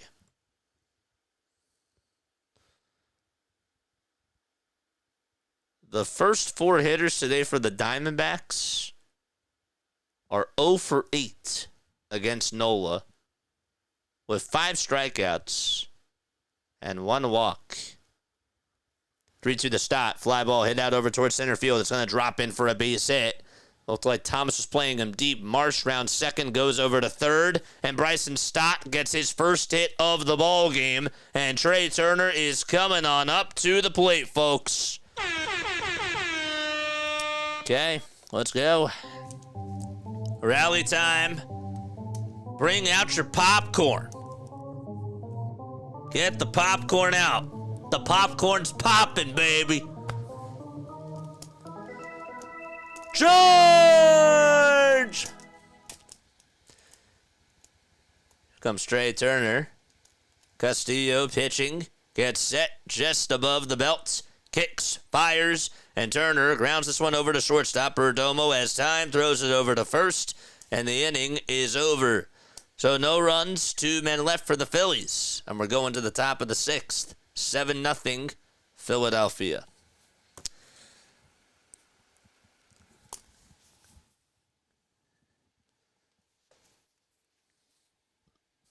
Money line for today for Philadelphia was at -125. Wonder what it's at now. Pavin Smith, Josh Naylor, and Eugenio Suarez are all due up in the batting order.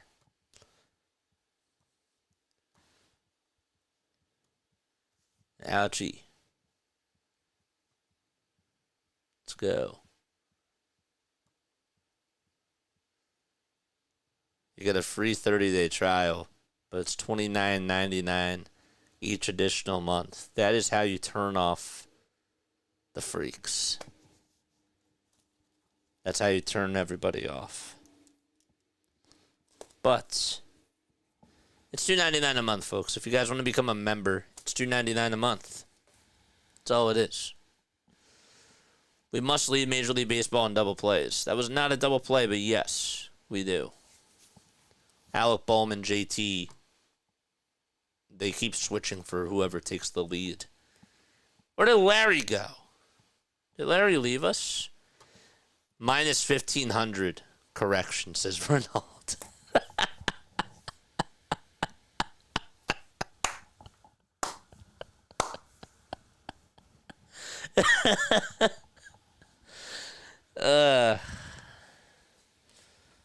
Feels good. For now. Still plenty of baseball left to go, though.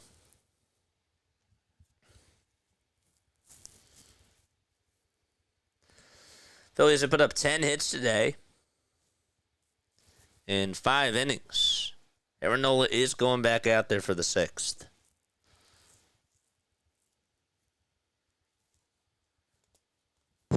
Eight strikeouts for Aaron Nola. The pitch. It's a knuckle curve. It's in there for a strike.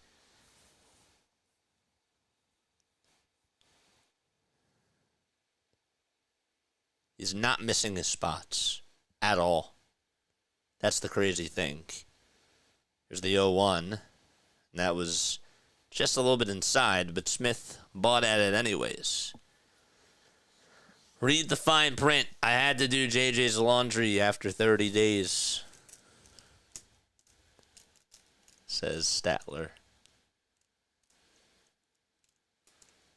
0-2 pitch, here it comes. And that should have been a called strike 3. What are we talking about, ump?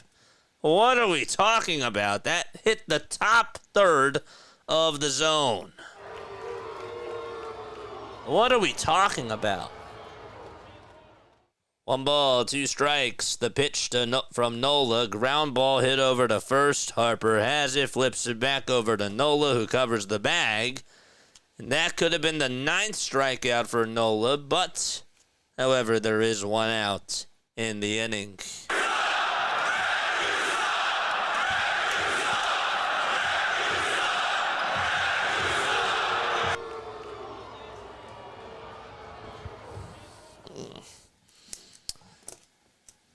Terrible. Josh Naylor is up at the plate. His brother Bo is still with the Guardians. The pitch. And it's in there for a strike. Hardcore says silly zebras. Come on, man. I'm trying to get... If no one now wants to get to 200 strikeouts, I'm gonna blame that on Mike Machlinski. 0-1 pitch, swing and a miss. Well, go back to the times where Aaron Nola did get the call. Zebras. I love that. That's great. 0-2, a pie and away for a ball. I love that. Show the zebras in the chat whenever they make a bad call. That's nice. I like that.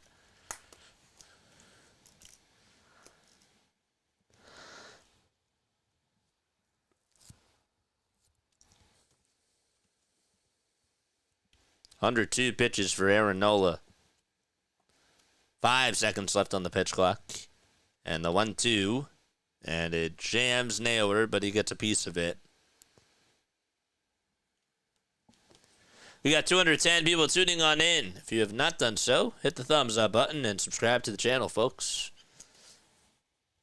Trying to get to 6K. We have 123 likes. That means that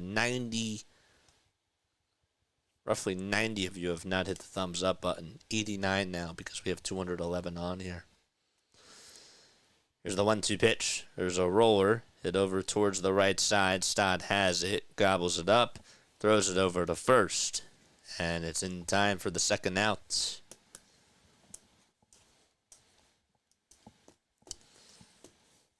JJ gave us the thumb. 2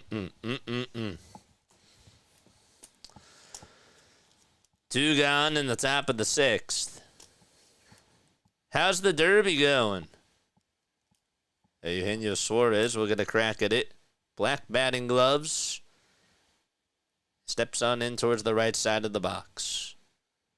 There's a black ankle guard, too, in the pitch. He went digging after it, and he's behind in the count.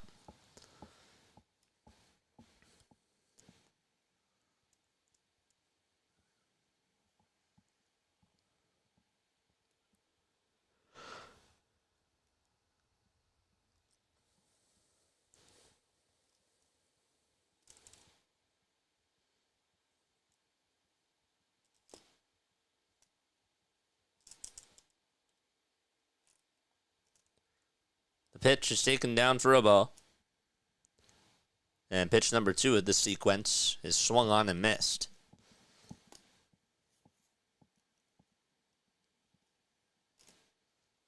Eugenio has raised his batting average to 200. There's 21 ribbies on the season.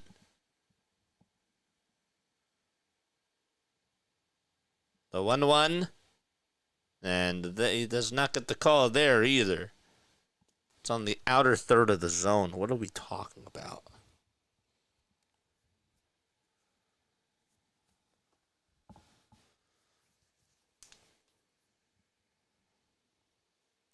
Whoever just subbed, thank you. Shout yourself out. 2-2 pitch on the way. Ground ball hit over to third base. Bohm has it, throws it over to first. And it's in time. Aaron Nola has been Nola-tastic today as we go to the bottom of the 6th. 6 shutout innings from Aaron Nola. He said, no, no, no. No, no, no, baby. Yes. That's what I'm talking about. What's up, James? How are you doing, James? Shout out to you for being on here. We have 214 people tuning on in. Great game so far. I mean, a very complete game from this team. That was a Cy Young type of a performance. I agree. That was the performance of an ace. Yes, it was. This is the type of Aaron Nola that we need, guys. If Nola nibbles, he has to be on point. He has to be. He's durable. And what are they going to say? What are the Nola haters going to say today? What are they going to say? What do they have to say today? Do it again. Okay. It's been 2 outings in a row. I'm not here to tell you that he's back. But he's been very, very strong today. Really strong. He's looked phenomenal. There's no doubt about it. I think that we want him to succeed. Nola, 6 innings, you called it, baby. I did. Cy, the guy from Duck Dynasty. Cy saying sayonara. Dude, if Cy Young pitched today, sayonara Young. Chef's kiss. Mwah.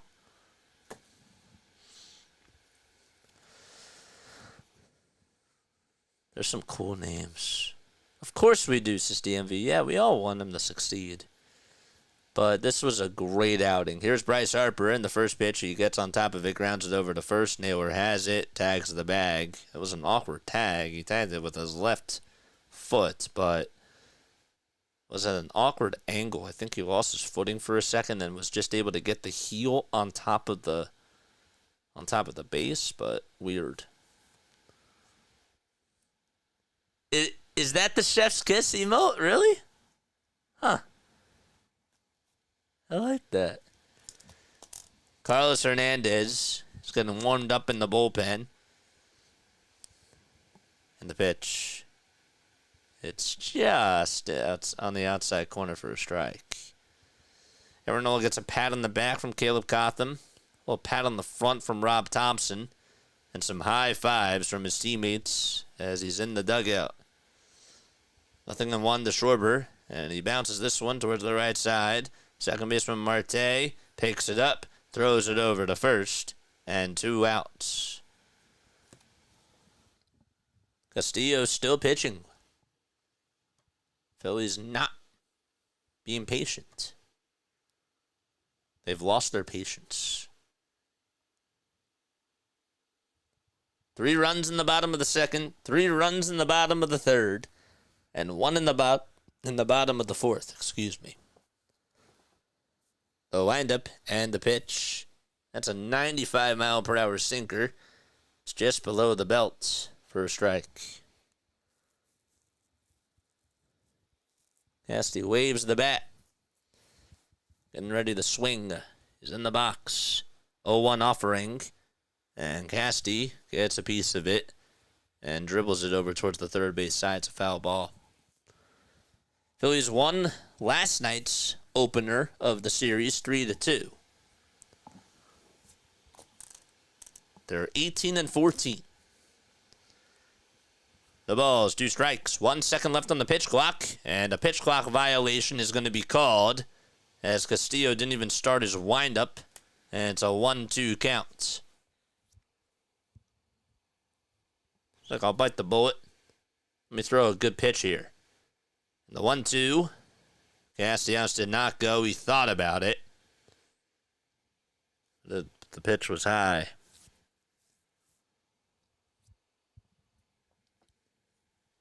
It's been a long game.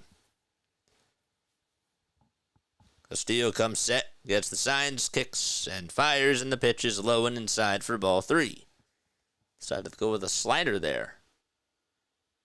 This is Jose Castillo. He's 29 years old. He's from Valencia, Venezuela. Just has an 18 ERA.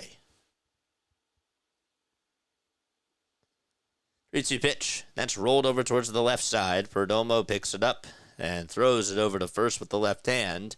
It's in time, and we're going to the top of the 7th. A 1-2-3 inning from Jose Castillo. 7-0, Philadelphia. Castillo just pitched on Friday, gave up the 2 solo homers to Kepler and to Schwarber. That's why his ERA is at 18. I didn't tell the full story there. We need Harper to get some hits tomorrow. I just want winning. I want Bryce to get on base. Don't get me wrong. I want Bryce Harper to rake the baseball. But I'll tell you what. I'm loving what I'm seeing from Trey at the plate. I like what I'm seeing from Schwarber. JT, can you sustain this? I don't know. Max Kepler's been great behind the plate. We have a Cy Old candidate, too. I'll give you that.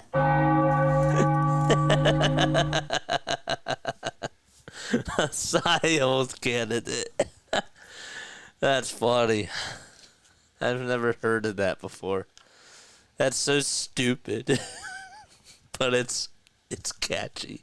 It's one of those like stupid but funny comments. Silent.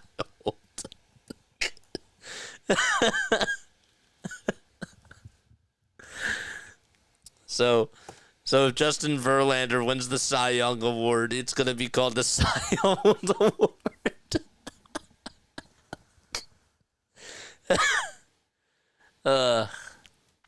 Is nobody afraid to pitch to Bryce anymore, says DMV? Well, they pitched to Bryce and then they intentionally walked Kyle Schwarber, so that should tell you. Guess what? We're not afraid to pitch to you. We're not afraid to pitch to you. Ugh, that's funny. Here comes Carlos Hernandez. Hernandez is a 6 ERA. He's been better over his last 2 outings. Let's see if he can keep it up here. The pitch, it's at 86 miles per hour, and it's in there for a called strike. 42-year-old Verlander wins the Cy Old Award. It's awful. 0-1. That's down for a ball. Oh no, my pen's right there. I thought I lost my pen. That was gonna worry me. 1-1. There's a line drive out to right center field. It's gonna take about 3 bounces in front of Brandon Marsh, and he cuts it off and tosses it over to second base. And there's a single to start off the top of the 7th.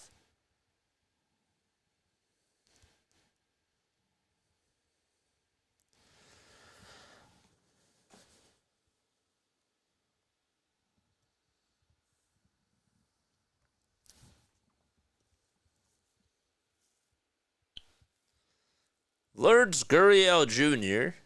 will get a crack at it against Hernandez, and he takes a fastball right down the pipe at 98 miles per hour.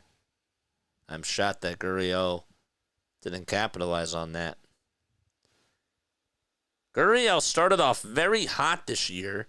His average now is at 200. The 0-1 pitch, and he does not miss a beat on this one as he drills it out to left field, and it's gone. Make it a 7-2 game as Lourdes Gurriel Jr. decided, you know what, if he's going to throw me fire for the second time, I'm going to bang it out of the yard. And that's what he did. That was a hanging slider. Just at 86 miles per hour, and it stayed up in the zone. And Gurriel was sitting right all over it.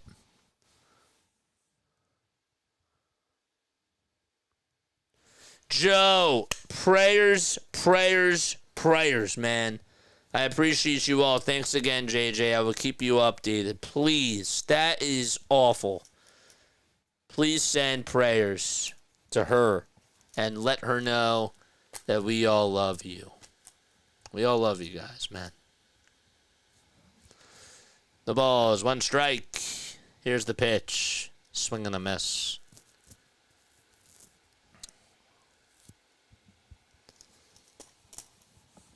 Alec Thomas in the batter's box. 0-2 pitch. Swing and a miss. And there's 1 strikeout. Okay. Prayers for Joe and his wife, man. All good. She just wants a big win and get to a game soon. Well, we're giving her a round of applause.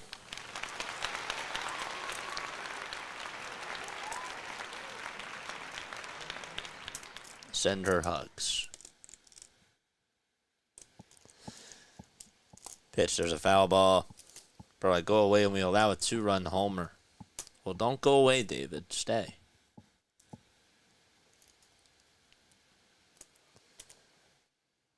Yeah.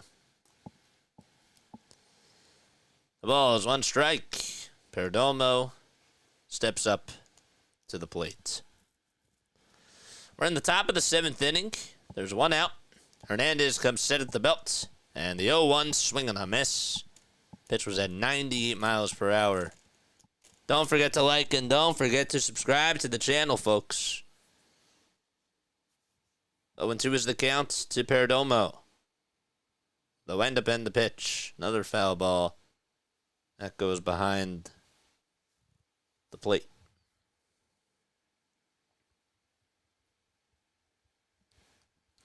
What's up, Stoney?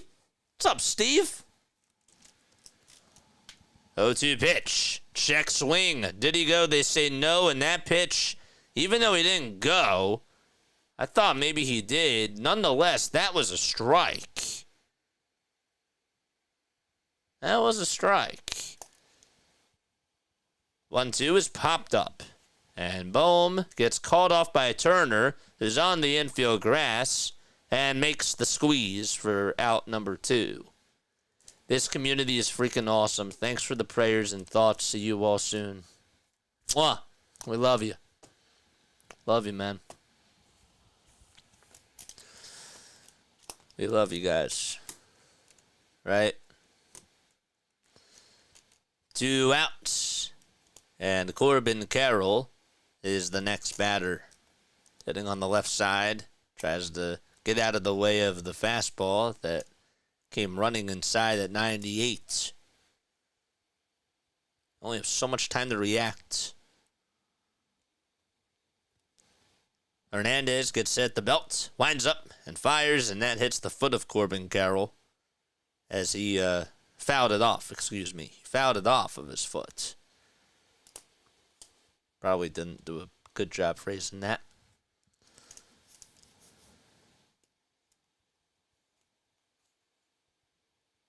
Open stance from Corbin. Hernandez with the signs and the pitch. Another foul ball. Just got on top of that knuckle curve.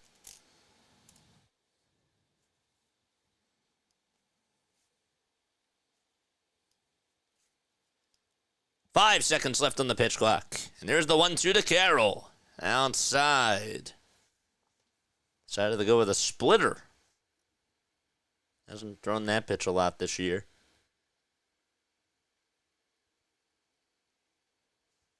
Two balls, 2 strikes. The windup and the pitch. Swing and a miss. Corbin Carroll with a hat trick of strikeouts today.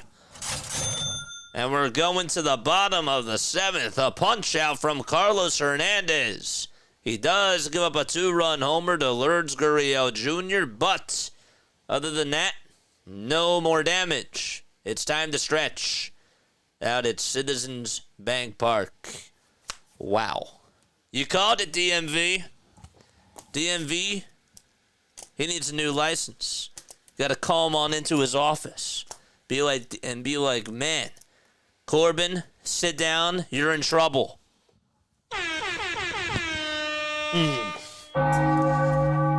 It is trivia time, baby. It is trivia time. Y'all know what time it is. I'm going to ask you a Philadelphia Phillies trivia question, and if you get the answer correct, you'll hear that. If, however, you get it wrong, you will be incorrect. Okay. All right, so here's a trivia question. We'll do this one. Third baseman Scott Rowland was drafted in the second round of the 1993 MLB draft by which team?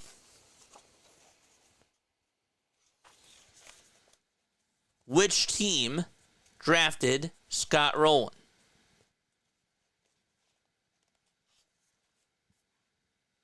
Liberty Bibberty. Trivia Bibia. Trivia Bivia. That's a tough one.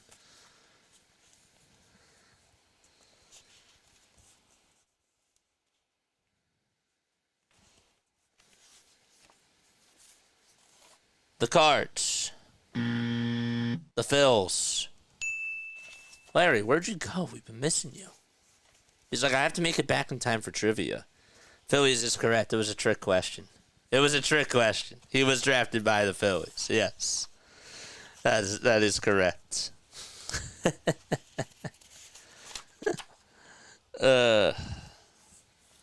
Yes. The pitch. There's a foul ball. We'll do another one. I don't like that one from this trivia book.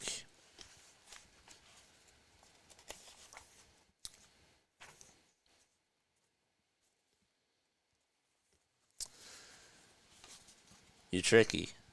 Larry says, I've been listening. I'm sure you have. Larry's everywhere. Larry is God, folks. I believe in Larry. Larry is God. The pitch. It's 1 ball, 1 strike. Then why do we ever lose him? You can actually ask Larry that. I don't know the full story about the Scott Rowland thing. I caught the later part of Scott Rowland's career. But he never got... He was like one of those guys that just didn't really understand the city, you know, and was here at the wrong time. You know? Like, Mike, 1-2 pitch, and there's a fly ball hit out over to right field from Max Kepler, and it's a foul ball, but the guy in the Cliff Lee jersey caught it over towards that corner. And the fans right behind him are celebrating. He caught it with his bare hands. I don't know how he caught that. That was a juggling act. He demanded to be traded because Phillies fans hurt his poor little feelings. Correct. So he was like Ben Simmons.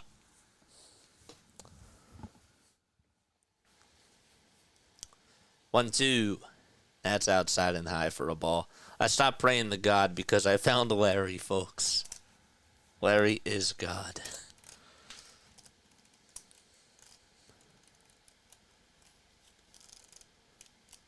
Two to Kepler. Fly ball hit out over to deep right field. That's going back towards the track, and Carroll's there to make the catch in front of the wall.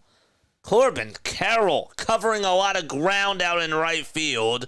Ended up making a basket catch towards his waist and takes away a base hit from Max Kepler. What a catch. I mean, he got a good read on that. This is why he's one of the best right fielders in the game. He's a very good defensive player. He's like, you know what, I'm going to strike out 3 times, but I'm going to get you back, Phillies. And he did. The pitch. It's in there for a strike. From what I understand, says Midnight Mickey, the Phillies weren't competitive when he was here, and he didn't want to be a Philly anymore. That's correct. That is correct.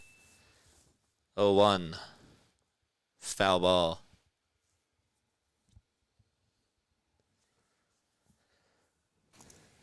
I'll do another trivia question, because that one was bad.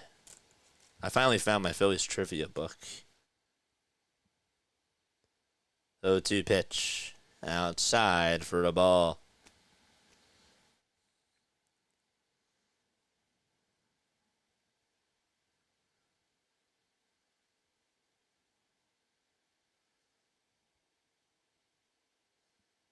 JT in the box.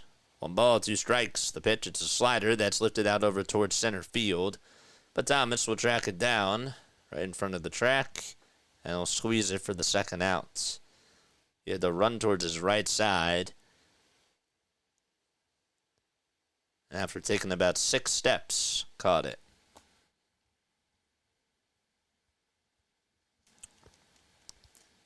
So many inches have been... I know.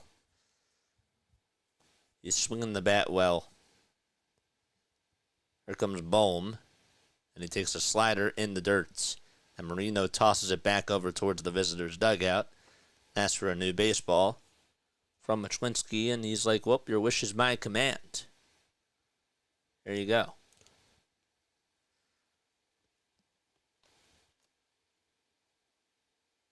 1-0, and that's taken outside for ball 2.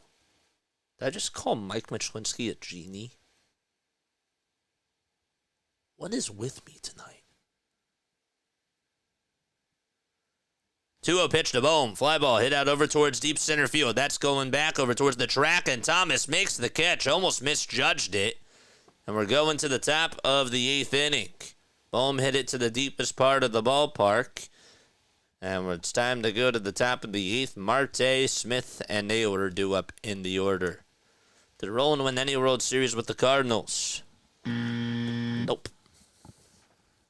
He did not. Did not. After the game, folks, come on in and call on into the show. 610-314-0844 is the phone number. Mods, if you could put the exclamation voicemail in the chat, I would appreciate that.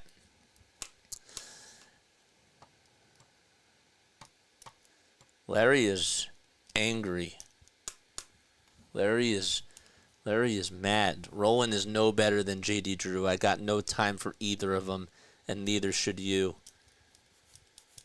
Damn, that left a big scar. That must have left a huge scar. Oh, wow. Yeah. I know. That's like how we felt about Ben Simmons, folks. We gave them a lot of praise. We defended them. We went to war for these people, and yet they slapped us in the back. Same thing with Cutter Gauthier. They must have been in won and lost. Thought Roland was on the Cards in the 06 World Series team. Oh, wait, maybe you're right. Maybe I'm wrong. Bribed his way into the Hall of Fame, says Larry. L.A. is angry? Seriously, Larry is angry.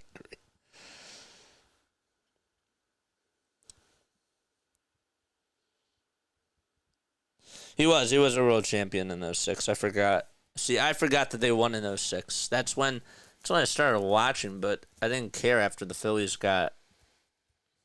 didn't even get in. Larry Anderson. Waldorf's awake, says Scott. Yes, he is. Top of the 8th, the pitcher's ground ball. It's hit over to third base. Bohm spins, turns, fires over to first. And it's in time. Nice play by Alec Bohm. Tanner Banks is pitching. 1 pitch, and he gets some help from his defense. We paid his goddamn salary. What did Roland ever do for any of you? Nothing. That's what. Yep.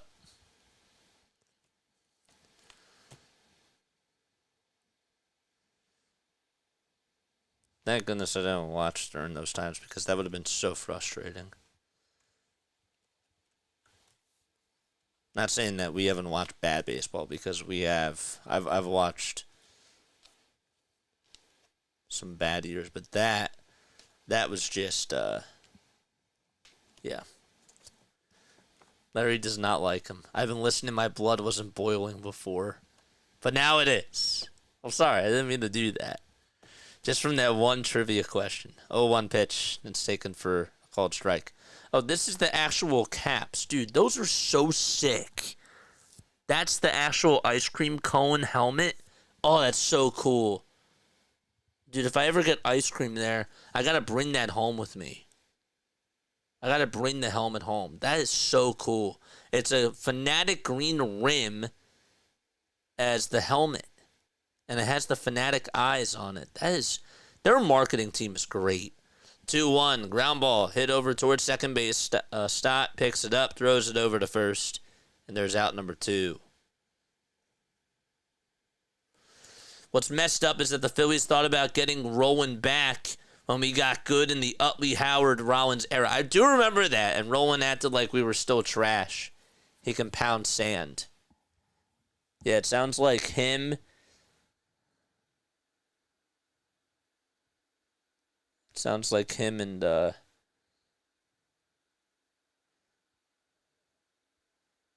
don't know if we ever had like another bad like Phillies player like that. Like, do you think let me ask you this: is Alec Bohm Scott Rowland 2.0, or is this different?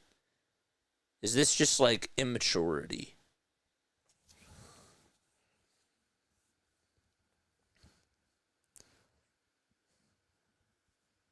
Does Bohm give you Rowland vibes? 0-1. That's a foul ball. Or is it just different? Tanner Banks has been doing very well over his last 3 outings. Larry says absolutely not. It's completely different.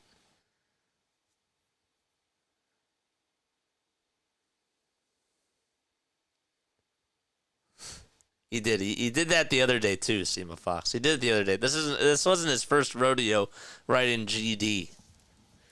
Yeah. He's done it before. The pitch. That's fouled away.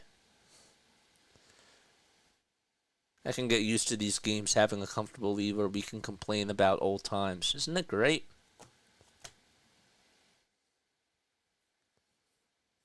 O2 pitch. It's in the dirt for a ball. Bohm has his faults, but nothing like Rowland. Okay. Bohm shows lack of immaturity. Lack of maturity. And Rowland just didn't want to be here, I guess. That's really the thing. 1-2 pitch to Naylor. Swing and a miss. And we're going to the bottom of the 8th. A 5-run cushion for Philadelphia. JJ, you said the C word. You said cushion. There's no such thing as a cushion with this team. Bohm is just mentally weak. Rowland sounds like he was a diva. All right, chat. Grab your torches. Grab your pitchforks. We're marching all the way down to Cooperstown to melt down a worthless plaque, says Larry. Oh, gosh. He really does have that fire in him now. We unlocked... You ever see Iron Giant? Like, when the Iron Giant turns on into, like, a killing machine? Larry's at that point. His blood is boiling. This is where he just nukes everything. Everything that comes in his way. Bam! Kaboom! That's what ends up happening. Destruction. Pow! Grab your torches. Grab your pitchforks. I'm going there this summer, says David. I might be going there again, too.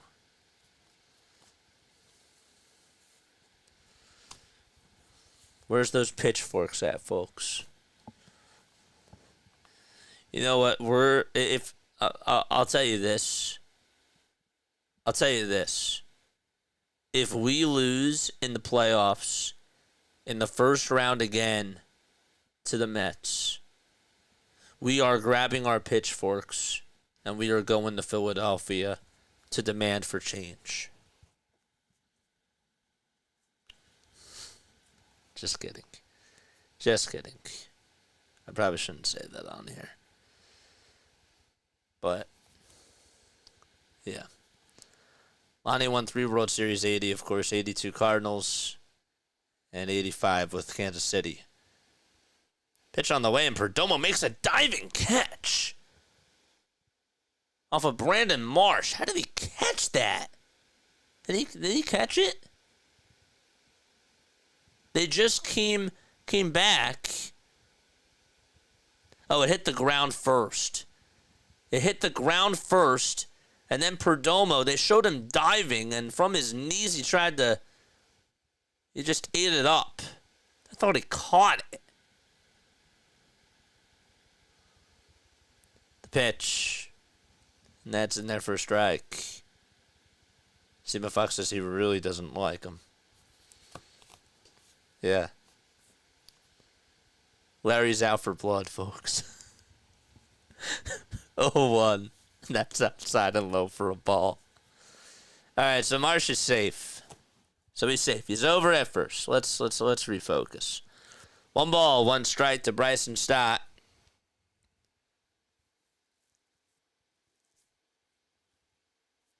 And the 1-1 is taken outside for ball 2. This is McGow who's pitching.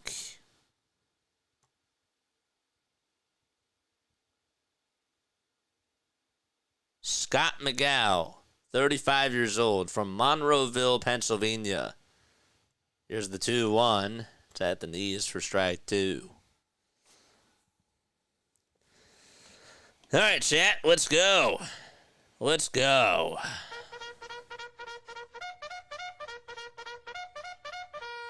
Charge!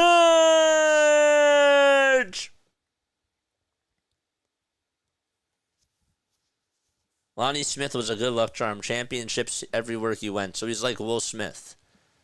Will Smith won one with the Braves. Then he went to the Astros. Then he went to the Rangers. Won World Series 3 years in a row with 3 different teams. 2-2, and it's taken for a ball. Larry escaped from the balcony with a torch and a pitchfork and has not been seen since. Oh boy, David. Oh, no. He's out for blood. Damn. On the chair, it says, be right back. Scott Rowland, active. 3-2 pitch. Foul ball. Scott Rowland in attendance.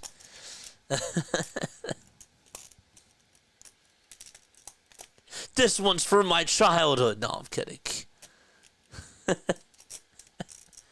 Not coming back till I get a head on a pike. 3-2 to Stott. And that's popped up. It's hit out over towards the third base side. And third baseman Schwartz is there to make the catch. This one's for all the 9 years of heck that you put me through. Boom.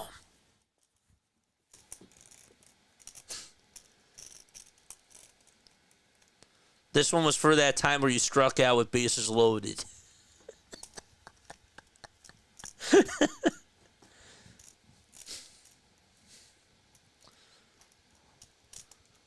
One out, and there comes Trey. And the pitch is fouled off.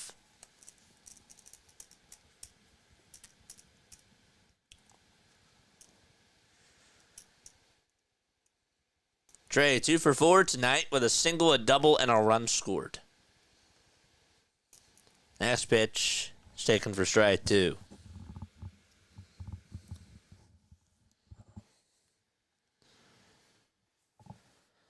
Marsh leads off over at first. The ball is 2 strikes to Trey Turner. Here's the 0-2. He pops it up. It's a foul ball, and it goes out of play.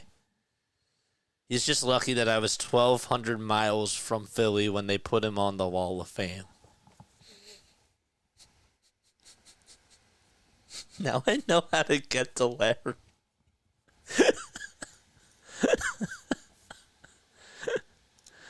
That's funny. 0-2 pitch. And it's called a ball. Wow.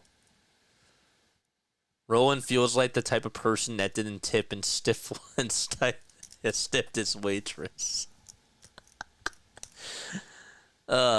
More like the wall of screw you, says Larry. 1-2 pitch, and that was aimed right at Trey's head. He had to duck out of the way. Come on. It didn't look like it was intentional, but come on, don't hit our guys.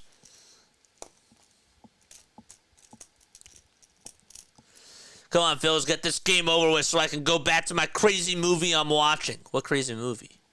What crazy movie, Scott? You watching a movie about Scott Rowland? 2-2 pitch. That's fouled off of Marino. J.D. Drew is worse. J.D. Drew.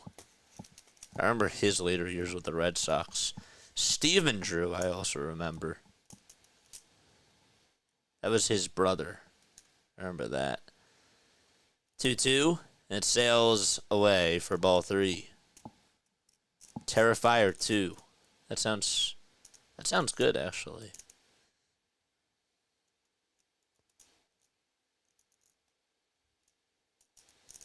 Harper waits in the on-deck circle. Turner, 2 for 4 today. The 3-2 pitch to Trey. Flies this one out over to right field. Carroll gets underneath it. Maneuvers towards his right. Stops. Makes the catch. And there's the second out. Phillies haven't scored since the bottom of the 4th.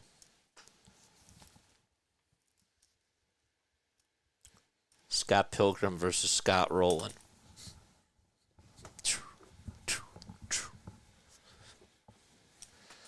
Harper, 0 for. And he tried to go 1 for 5. Pitch to Bryce. He holds his horses. They try to appeal, no swing.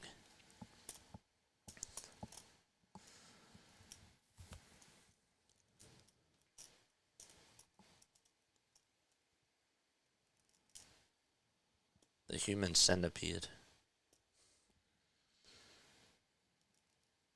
Gory. 1-0 to Bryce. And he just gets a piece of it. Gal with 31 pitches. Harper is 1 for 3 against him during his career.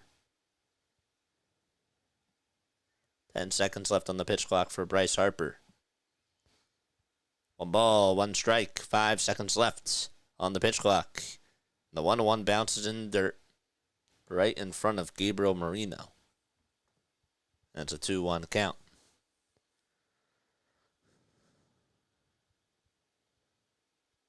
Now I can see why people don't like hitting streaks, because Harper has gotten a hit in each of his last 4 games and 5 out of his last 6. But yet we know he's not doing well. 2-1. That's way up high and way outside for ball 3.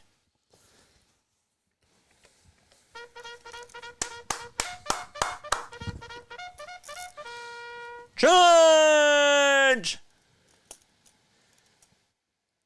3-1 to Bryce. Outside and high for ball 4. Kyle Schwarber, here he comes, baby.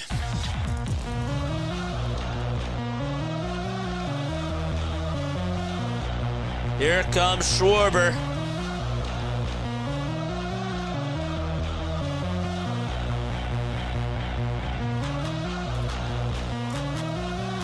So for 2, he got hit by a pitch, was also intentionally walked.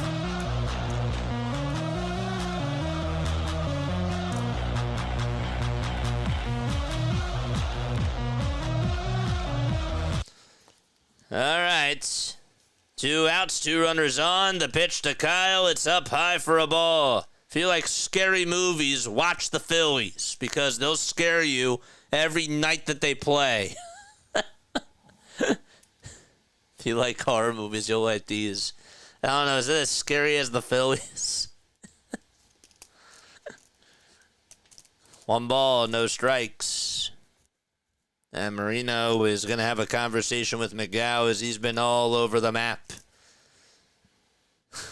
Starkey laughed. They thought that was funny. I knew I'd get somebody there.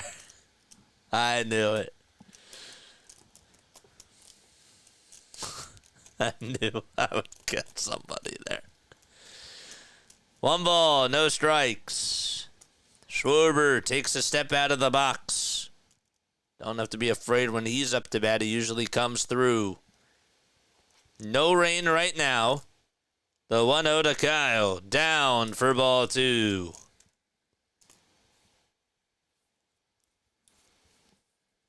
We got some magic dust. Scott says yes, it's scarier. This team scares the heck out of me. 2-0 pitch to Kyle. Fly ball hit out over the deep center field. Thomas is there right on the track in front of the State Farm sign. Makes the catch. Kyle thought he had it. And Thomas catches it for the 3rd out of the inning. And we're going to the top of the 9th.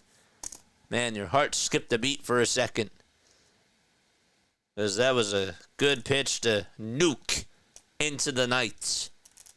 But he just missed it. We're going to the top of the 9th, folks. 3 more outs to go. Can the Phillies hang on? Can they hang on? That's the question. A Starkey says this is like a horror movie. It is. It is. It leaves you in suspense. And this team hurts you. But then when things are really good at the end, you smile. Coming this summer, the most terrifying blockbuster.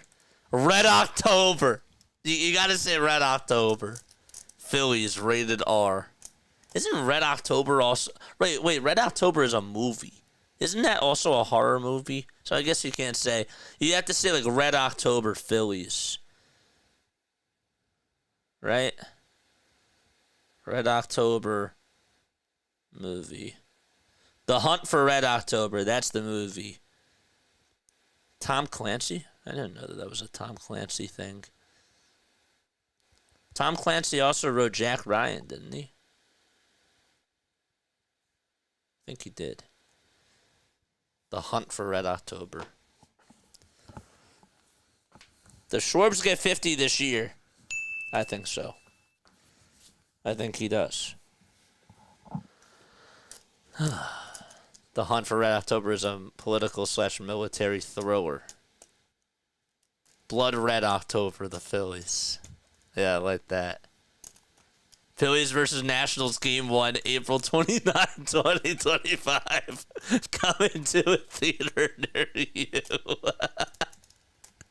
That game was scary. It was. It was weird. It was so bizarre. All right. Here comes Joe Ross. He's going to pitch to Eugenio Suarez in the first pitch, which looked like a strike. It's called a ball. Damn. 1 ball and no strikes. Ross comes set at the Phillies letters and fires a 4-seamer at the knees for strike 1. It's 1 ball and 1 strike. Like, subscribe, and come on to the Postgame show, 610-314-0844.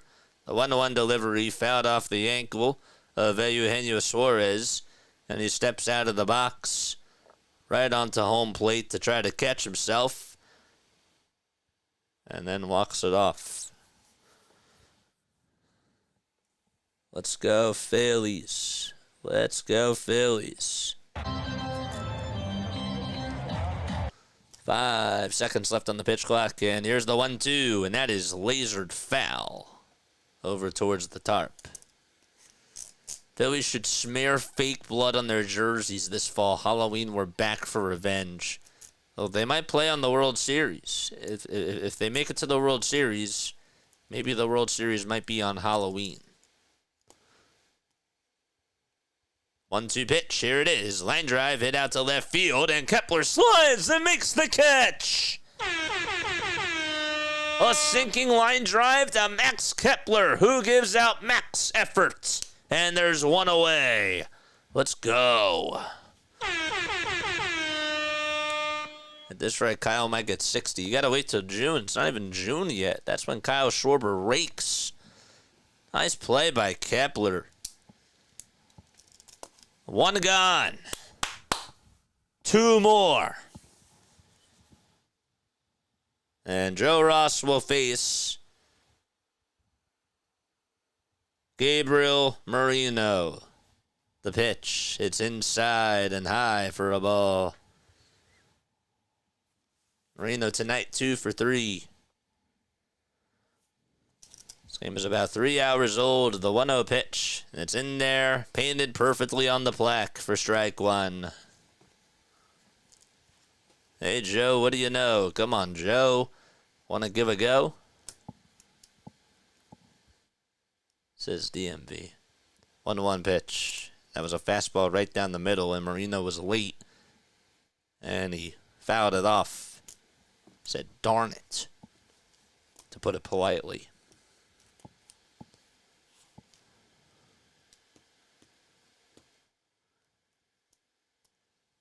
The 1-2 pitch. And it sails outside and down.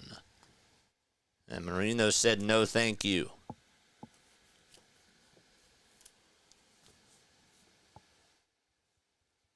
Ross gets the signs. Comes set above the belt. And the 2-2 pitch. And another foul ball. Marino knifes it towards the third base side. Been getting some good swings. It's just been a little bit late. He's 2 for 3 tonight with a pair of singles. Phillies will wrap up the series tomorrow afternoon at 2:05 p.m. Eastern Time. Ross trying to get a punch out here. He could use that. The 2-2 pitch, just what the doctor ordered. Punch him out, Joe. And there's 2 outs. Had a fastball right down the middle. And he wanted to test him. He played with fire, and it worked. And Lourdes Gurriel Jr., all up to him. 5 seconds left on the pitch clock. And the pitch is outside for ball 1. Let's go.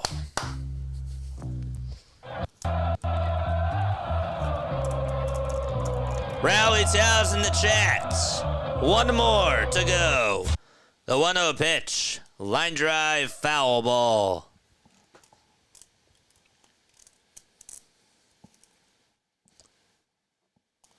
Punch him out, Joe. You like that one? Instead of touch him all, Joe? Punch him out, Joe. I like that.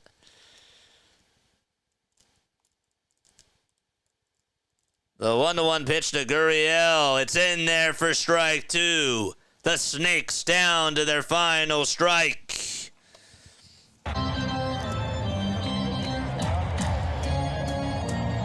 Fans on their feet. The 1-2 pitch popped up and fouled over towards the first base side, and out of play she goes. Joe Tread is here. What's up, Joe? Speaking of Joes.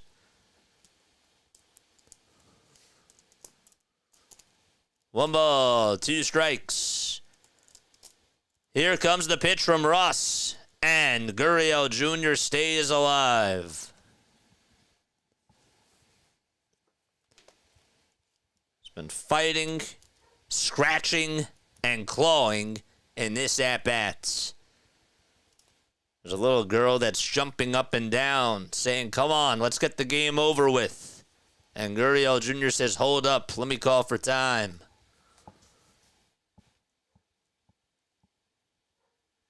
He has 2 chains on his necklace. One is gold, one silver. Ross comes set, kicks, deals the pitch, line drive, base hit out to right field. Castellanos backs it up, and the throw to second base to get Gurriel Jr.'s cut off by Stott. And Lourdes Gurriel Jr. gets aboard with a 2-out double. And the game will continue. And that'll bring up Alec Thomas. Gurriel Jr. with a nice series so far, getting back on track. And now with Thomas, who's 1 for 3 today, we'll try to get a crack at it. The pitch. There's a changeup in there for a strike on the upper third of the zone.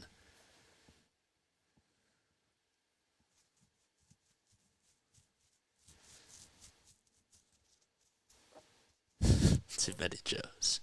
0-1 pitch. High for ball 1. Don't forget to like. Don't forget to subscribe.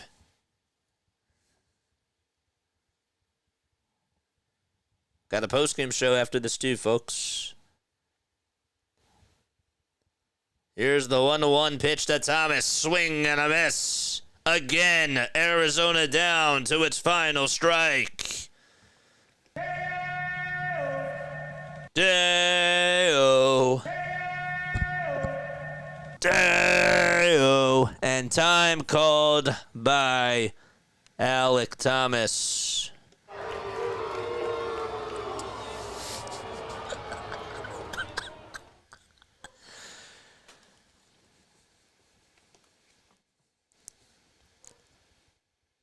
Ross gets set at the letters. Can he get the final strike? The pitch inside and low for ball 2. Lots of anticipation going on.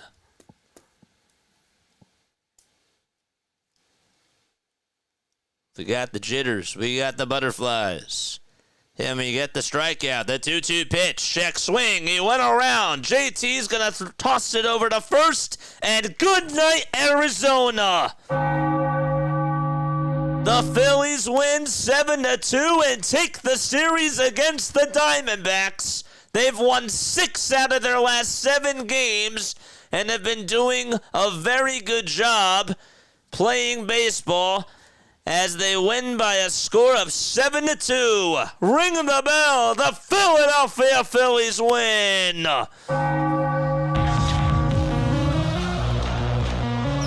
Celebrate.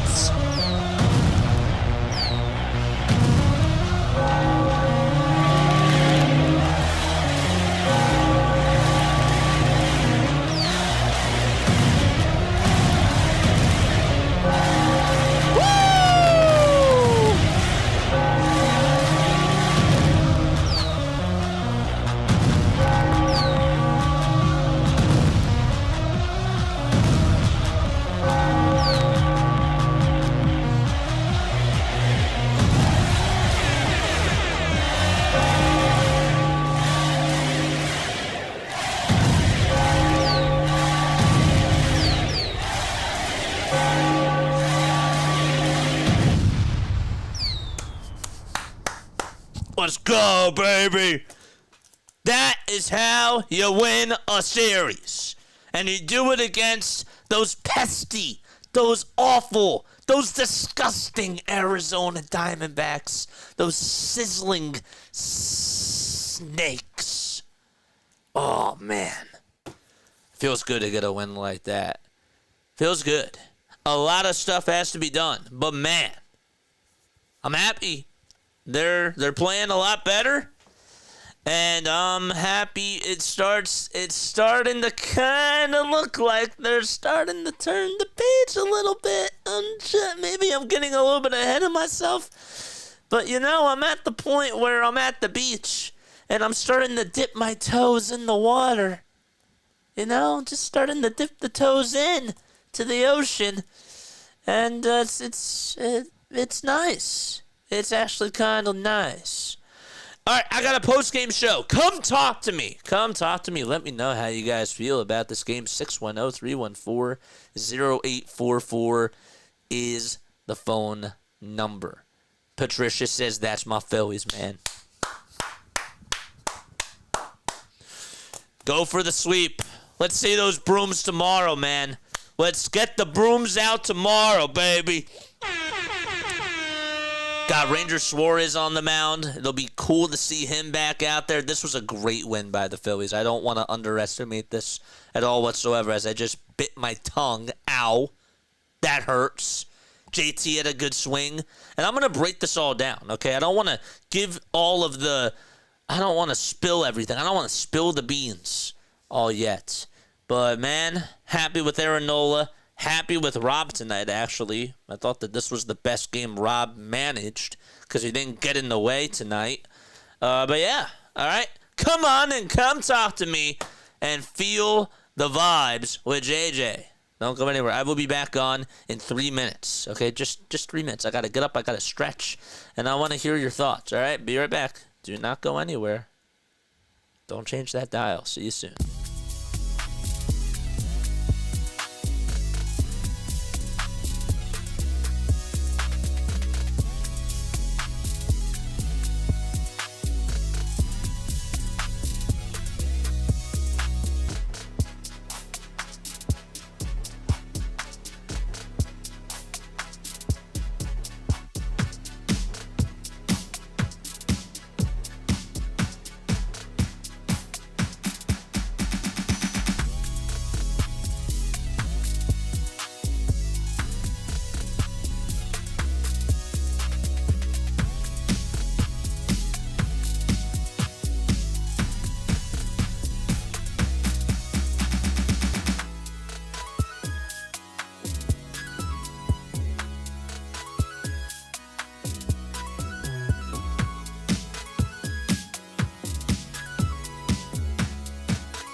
Graduated from Rowan University in the spring of 2022 with a sports communication and media degree. I got to actually call minor league baseball and G League basketball games while I was in school. And then I graduated, and as soon as I graduated, I went to NFL Films in Mount Laurel, New Jersey. And as much as I loved that experience, I missed putting on the headsets. I decided, you know what, talk is cheap. I have a laptop that's in my house, and so 21 months later, here we are, still on YouTube, calling games and building an incredible, loving community on here with the people that I call my Philly freaks with a capital P and a capital H. We go live for every single Phillies, Sixers, and Eagles game, and we do it like old school radio play-by-play style. I'm Jason Joseph, and this is Play-by-Play with JJ. I showed a swung on barrel. Out to right field. Bye-bye baseball. That baby is long gone.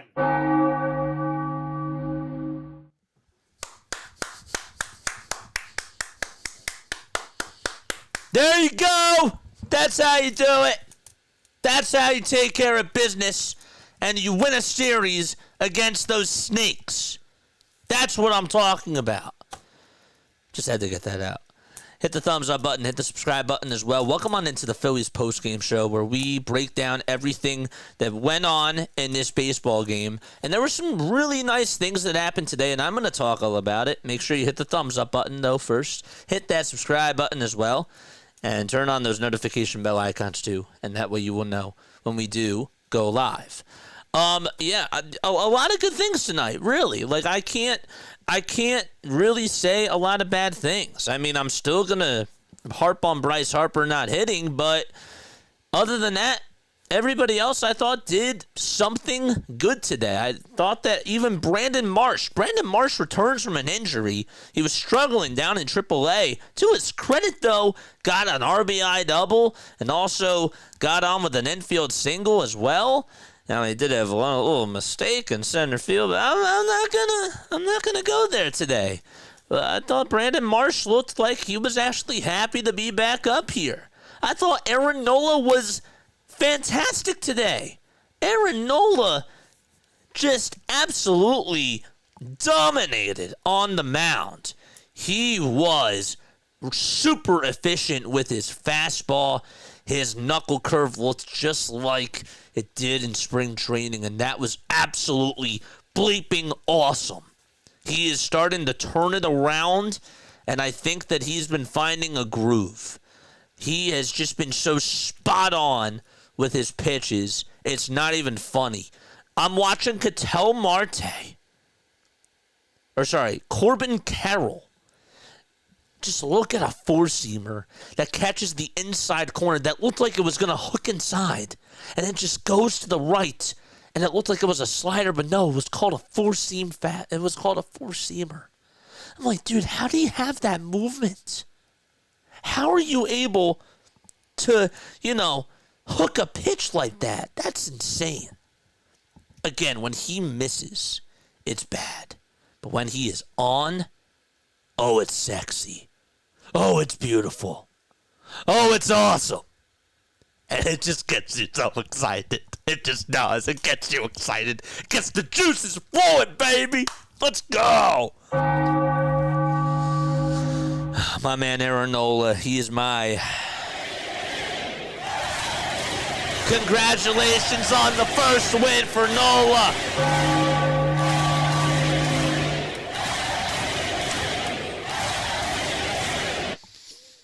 He did great. I really was impressed too, by the way. In that second inning, I'm not going to lie, I was a little bit scared. But he strikes out Gurriel Jr. going to a changeup that's down low. And the changeup looked like it was going to be a fastball and just go straight, but it just absolutely lateral downwards. And Gurriel Jr. got way on top of the pitch. It looked so deceptive. And then after that strikeout on the very next pitch, gets Alek Thomas to ground into a 4-6-3 double play. Now, the ball was hit sharply. However, wasn't a bad pitch, and it was a ground ball type of a pitch. And we got a 4-6-3 double play out of it. And he got out of that inning. That was the chance for Arizona to capitalize. And I thought Aaron Nola was going to crumble there. I actually did. I was scared. I was scared there. But shame on me. Why should I be scared? Why should I be scared? Aaron Nola is the man.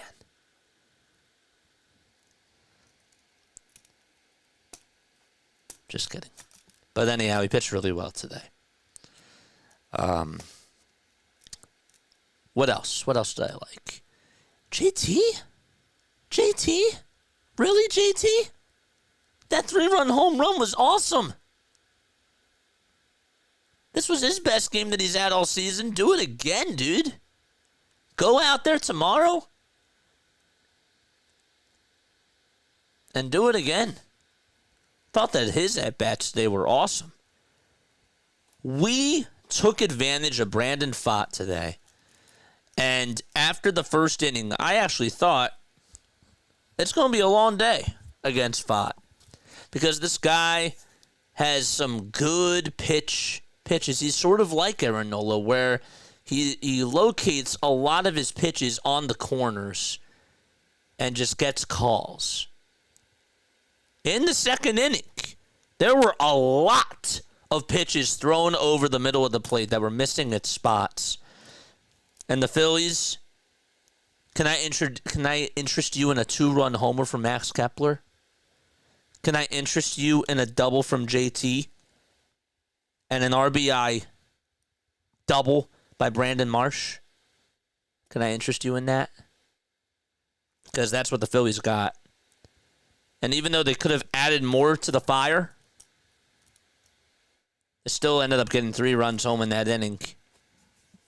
And then JT, with 2 outs and 2 runners on, gets a pitch out over the middle. I don't even know if it was even like a full swing from JT, but yet he was able to knock it out of the park. And that was game over. It was game over then. Because there was no way Aaron Nola was going to give this game away. No way. Let's talk about this bullpen. Carlos Hernandez pitched. I was fine with him pitching in the 7th inning. Does give up the 2-run homer. I know. Lourdes Gurriel Jr. gets a fastball right down the middle that he just takes and then sits on a slider at 87, and it's so flat, took advantage of it. And then Hernandez was like, you know what, I'm going to shake that off, and I'm going to still get my 3 outs. He did. He kept his head down, got those 3 outs. Tanner Banks, I must admit, I know it's like a 4-game sample size, but I'm impressed with Tanner Banks. I've been so down on this guy. And part of it, shame on me. Not shame on me, shame on Dave. Because that was the big splash at the deadline to get him and Carlos Estevez. Those were just arms. Estevez is cute. Mason Miller, Emmanuel Clase, those types of high leverage relievers, those are the absolute beautiful arms that you want in your bullpen. But Tanner Banks was not that. And so I kind of gave him, to my fault, a little bit more pressure. And even though he wasn't doing well, he wasn't pitching well at all, he has found a groove over these last 4 games. He's getting 1, 2, 3 innings. He's getting guys to hit weak ground balls over towards the left side.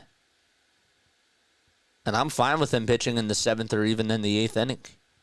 I'm okay with it. Especially with Jose Ruiz now down and on the IL. I want this guy. This guy might be our 3rd best pitcher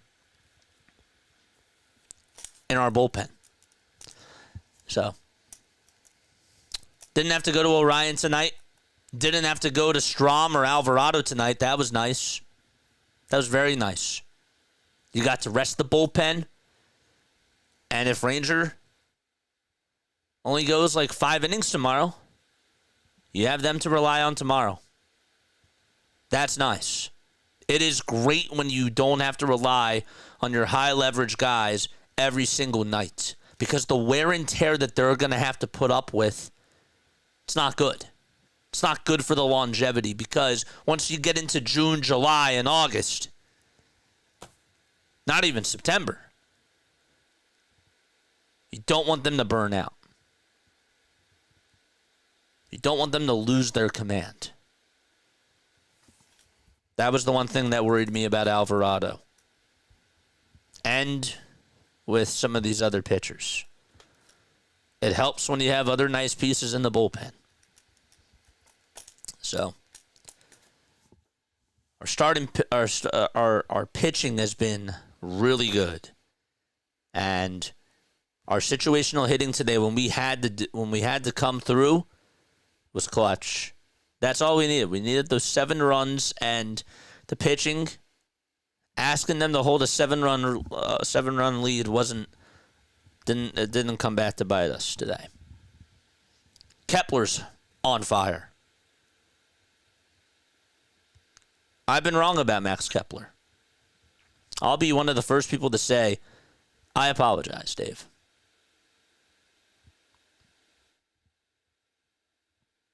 I do apologize. I don't think Kepler is an everyday player. But when there's a righty on the mound, I want Max in the lineup.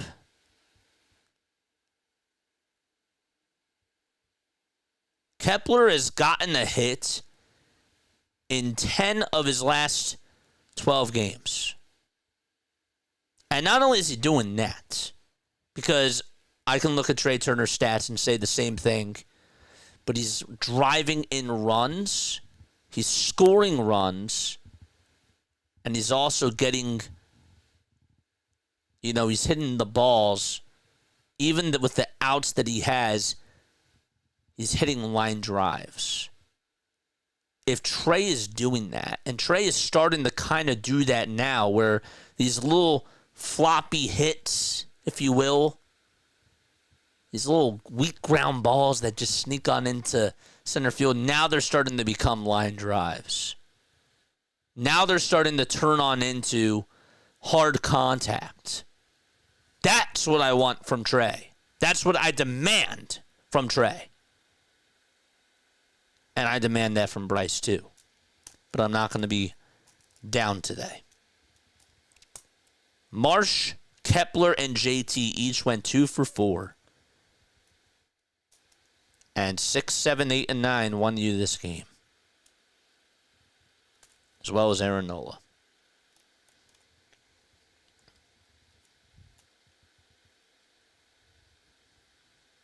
It's nice. Go for that sweep tomorrow, folks. Go for the sweep tomorrow and have the day off Monday. That's where I am. Calling into the show, let me know what you guys have to say. 610-314-0844. Are you starting to feel better about the Phillies is my question to you. Are you starting to have some optimism after a win like this? Are you saying to yourself, well, you know what? Maybe they are turning the page. Because I'm kind of in that mode where I'm not going to bite. I'm not going to hit the buzzer on the voice and turn around. But it's getting better. There's still a lot of work to be done. But it's looking better. I'd like to see them do this again tomorrow and do this on the road. Because when you have to face adversity on the road, I feel better about that because you don't have a home crowd in front of you. But yeah, they got to be more consistent. But this was a very good win. It was a good win. It was. All right, let's hear what the people have to say. Let's hear what these people have to say. Okay. What are we talking about in chat? Racist, calm down. 1 star. Nola, 2 stars. Kepler, 3 stars. 1 star Nola. 2 stars Kepler. 3 stars JT. Yeah. Nola is so back, says Ray. I'm not there yet either, but he's looking a lot better. Who's worse, Hernandez or Romano? Larry says Ranger needs to go to the bullpen. You weren't wrong about Kepler. He needed to turn around his bad start. I didn't think that Max was even going to be giving you this. I thought that it was going to be an Austin Hayes move. I did. I thought it was going to be sort of like an Austin Hayes 2.0. I didn't like the move from the start. I said, it might be a good move, and I wanted to like the move. And that's probably why I was like, okay. But that wasn't like, I was more so hoping that it would work out rather than actually being very happy with the move. It's my fault again for hiding that. But I also didn't really understand that at the time. I do owe him an apology, though, because I was wrong. I didn't think that he would be giving you this type of production. He's in the later part of his career. Things were not going well in Minnesota during the last couple of years that he had. And he's better than I thought. He's better than I thought.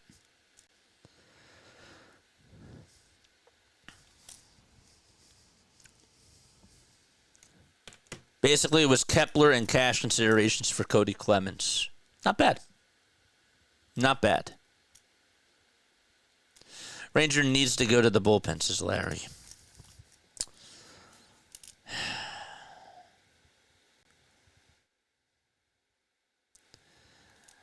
I want to see him pitch tomorrow. I do. I want to see what he has tomorrow. I would love him to go out there and dominate. Right now, I'm sort of on a high, so I can't really answer that because I want him to go to the bullpen, but I also am sort of kind of blinded by the moment right now because I am happy. Like, I haven't actually had a smile this season until now. We smiled against the Dodgers, but that felt like it was a month ago. They had 2 nice wins against the Dodgers. I wasn't smiling against the Cubs. Other people were, but I was not. But I kind of have to, I'll give it a little smile. I do. 7 runs, 11 hits. That's what I demand. It shouldn't be hard to ask for this. The way that they got those runs. It wasn't like when they scored those 10 runs against the Cubs, it's bloop singles. It's little dingies that are just hit out to right center field, like soft pillow baseballs that are just hit out over to right. It was like they were just hitting pillows and soft cushions. It wasn't like that they were hitting actual baseballs. Like they weren't torching the ball. Like today they did. Today they raked. Today they got on base and they found ways to drive in runners. They yanked the ball. And they hit the ball so hard during that rain that it was over for pfaadt. It was pouring all over him.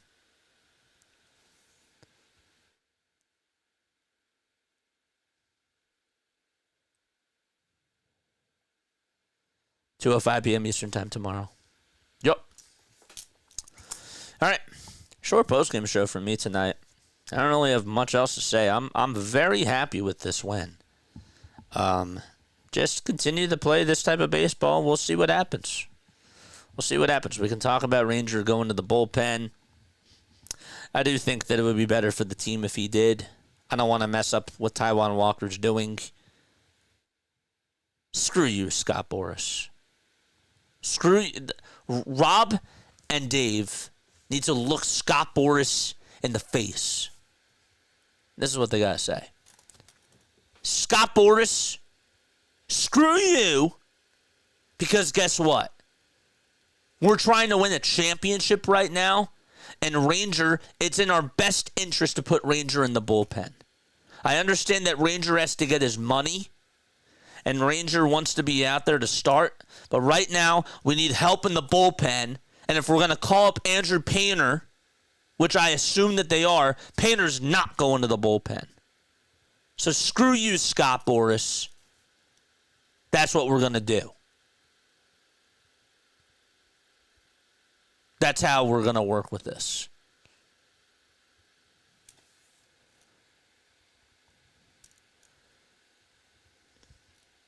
They clobbered the ball like it was Scott Rowland's big stupid head, says Larry.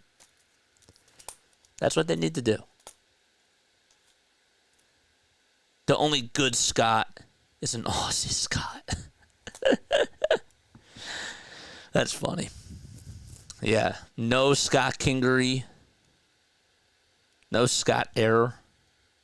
Yeah. There's not a lot of good Scots except for our Scott. We actually have 2 nice Scots in our chat, but anyhow. Yeah. Is Alec Bohm starting to turn the tide? I need to see more. There's so much in that frame. I feel like we're getting robbed. How are you 6 feet 5 inches tall?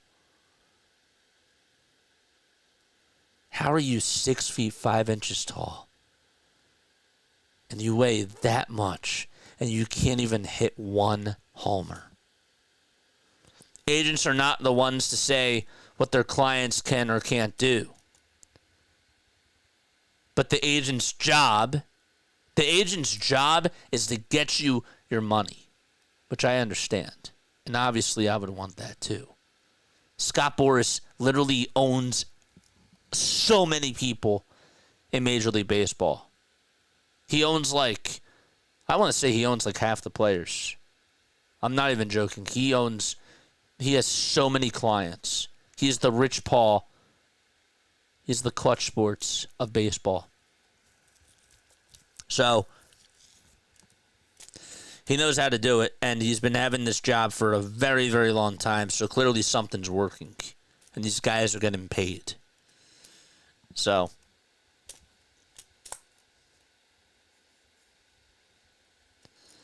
but yeah. All right, quotes. Anything? Any quotes that we have? I don't think we have too many quotes. Let's see if Rob had any quotes. Rob Thompson.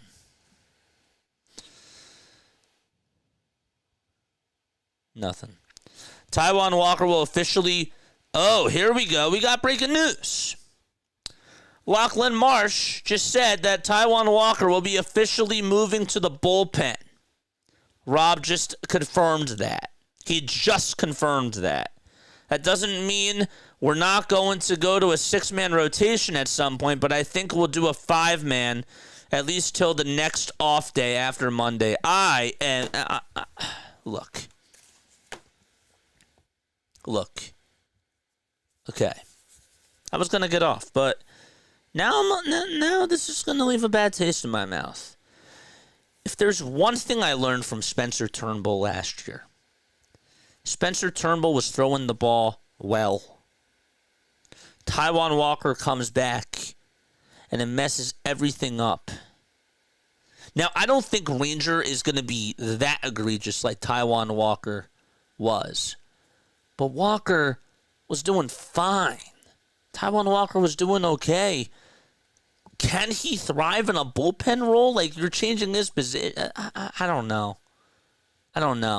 They're not going to go to the 6-man rotation because I know Zach Wheeler and Aaron Nola don't like that. And they want to listen to the players. But I think, I personally believe that they should put Ranger in the pen, if I'm being level-headed here, because Ranger has had the experience, and Ranger also has been dealing with a lot of injuries. And I don't want his back to give out again. That's happened a couple of years in a row. And I'm not saying that we got to be super cautious, even though it sounds like maybe I'm going with that approach. But, I mean, I want to win a championship. I'm trying to go out there and win the whole damn thing. So, I think that if you want to make your bullpen better, that's what you got to do. But that's just me. That's how I feel. You're shaking up with Taijuan Walker's confidence now by going to the 6-man rotation. And I'm sure that he probably knew at some point that he might be the odd man out. Not saying that at all, but I disagree with it. And I don't like it. But that's me on the take. Doesn't mean I'm right. Doesn't mean I'm also wrong either. But yeah, all right. I'm going to leave it at that. In the bullpen, we could use Ranger for 15 to 25 pitch stints. Less chance of injury. It's less chance of injury, but also he gives us extra pizzazz. He gives us an extra boost. You know, and he can throw harder. And he can, I think that longer wise he could thrive. I do. And it's not saying he's a bad starting pitcher. I want a healthy Ranger Suarez though. So, I just don't want the wear and tear to come. I'm afraid of that. All right, love you all. I'm going to leave you all on that note. Sorry. But we won. That's the bottom line. The Ranger will pitch tomorrow, and I can't wait to see what he does do. Maybe he has a good start. Plus, I needed a high-leverage arm in the bullpen. Yeah, I agree. All right, love you all. Going to go watch the rest of the Avalanche game and also going to watch the Denver Nuggets game, too. All right, love you. Bye. Catch you on the next one, folks. See you tomorrow at 2.